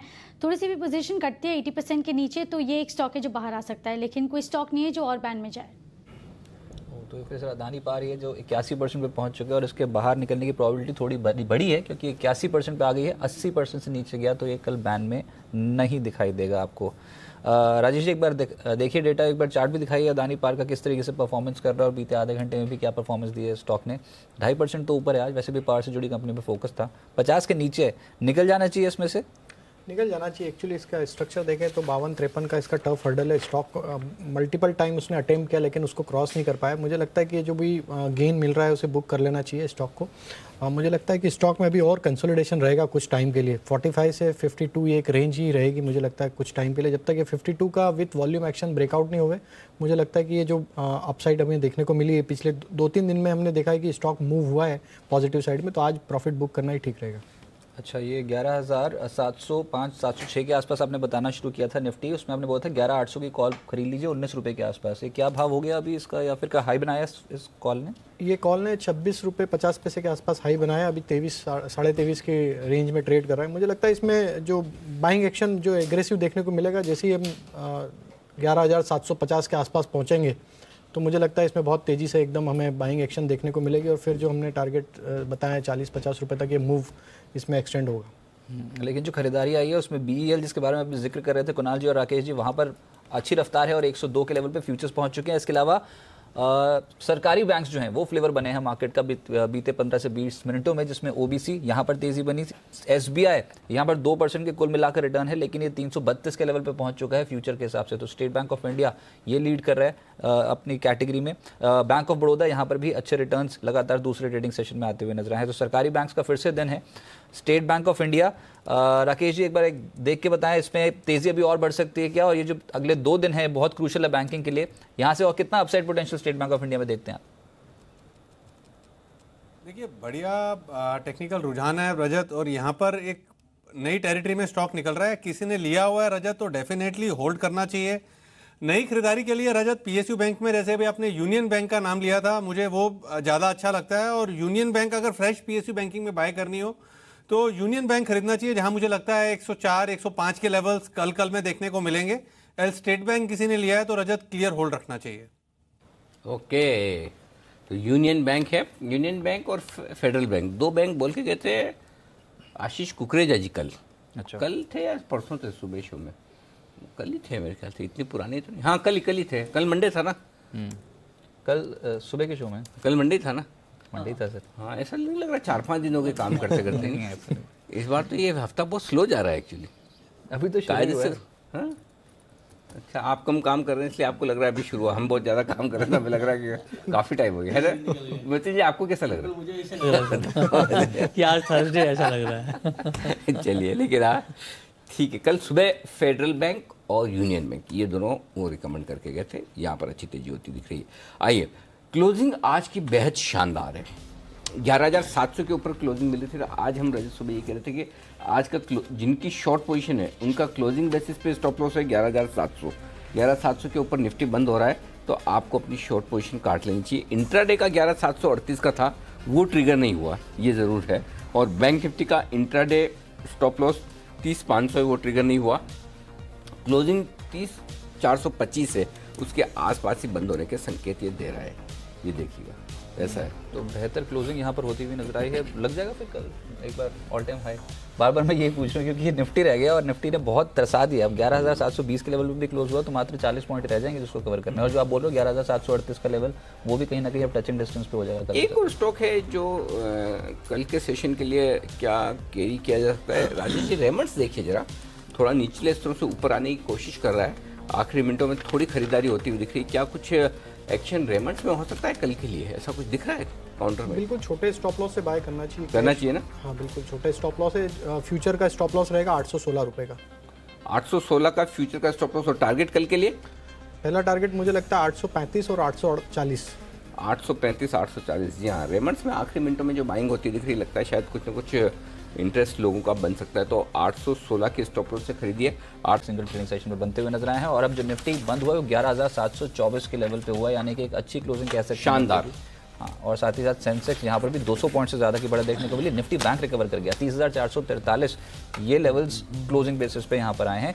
117 पॉइंट्स की बढ़त। अभी तो बिल्कुल फ्लैट था शो की शुरुआत में, लेकिन अब निचले स्तर से बहुत स्मार्ट रिकवरी इसने दिखाई है बीते 1 घंटे में। ज़्यादा देर तक बैंक निफ्टी को खामोश रखना मुश्किल काम है ना, तो ये बड़ा मुश्किल। टाटा मोटर्स 8% बढ़कर 8-9% की तेजी के साथ आज टाटा मोटर्स की क्लोजिंग हुई, तो सबसे तेज चलने वाला स्टॉक ऑटो इंडेक्स को लीड कर रहा था। और भारतीय एयरटेल में भी 4.5% की रफ्तार। प्रोमोटर खरीदे वहाँ क्या कहने, बस सिंपल चीज़ ही क्यों, जब प्रोमोटर दम लगाकर खरीदारी कर रहे हैं तो फिर बात ही क्या है।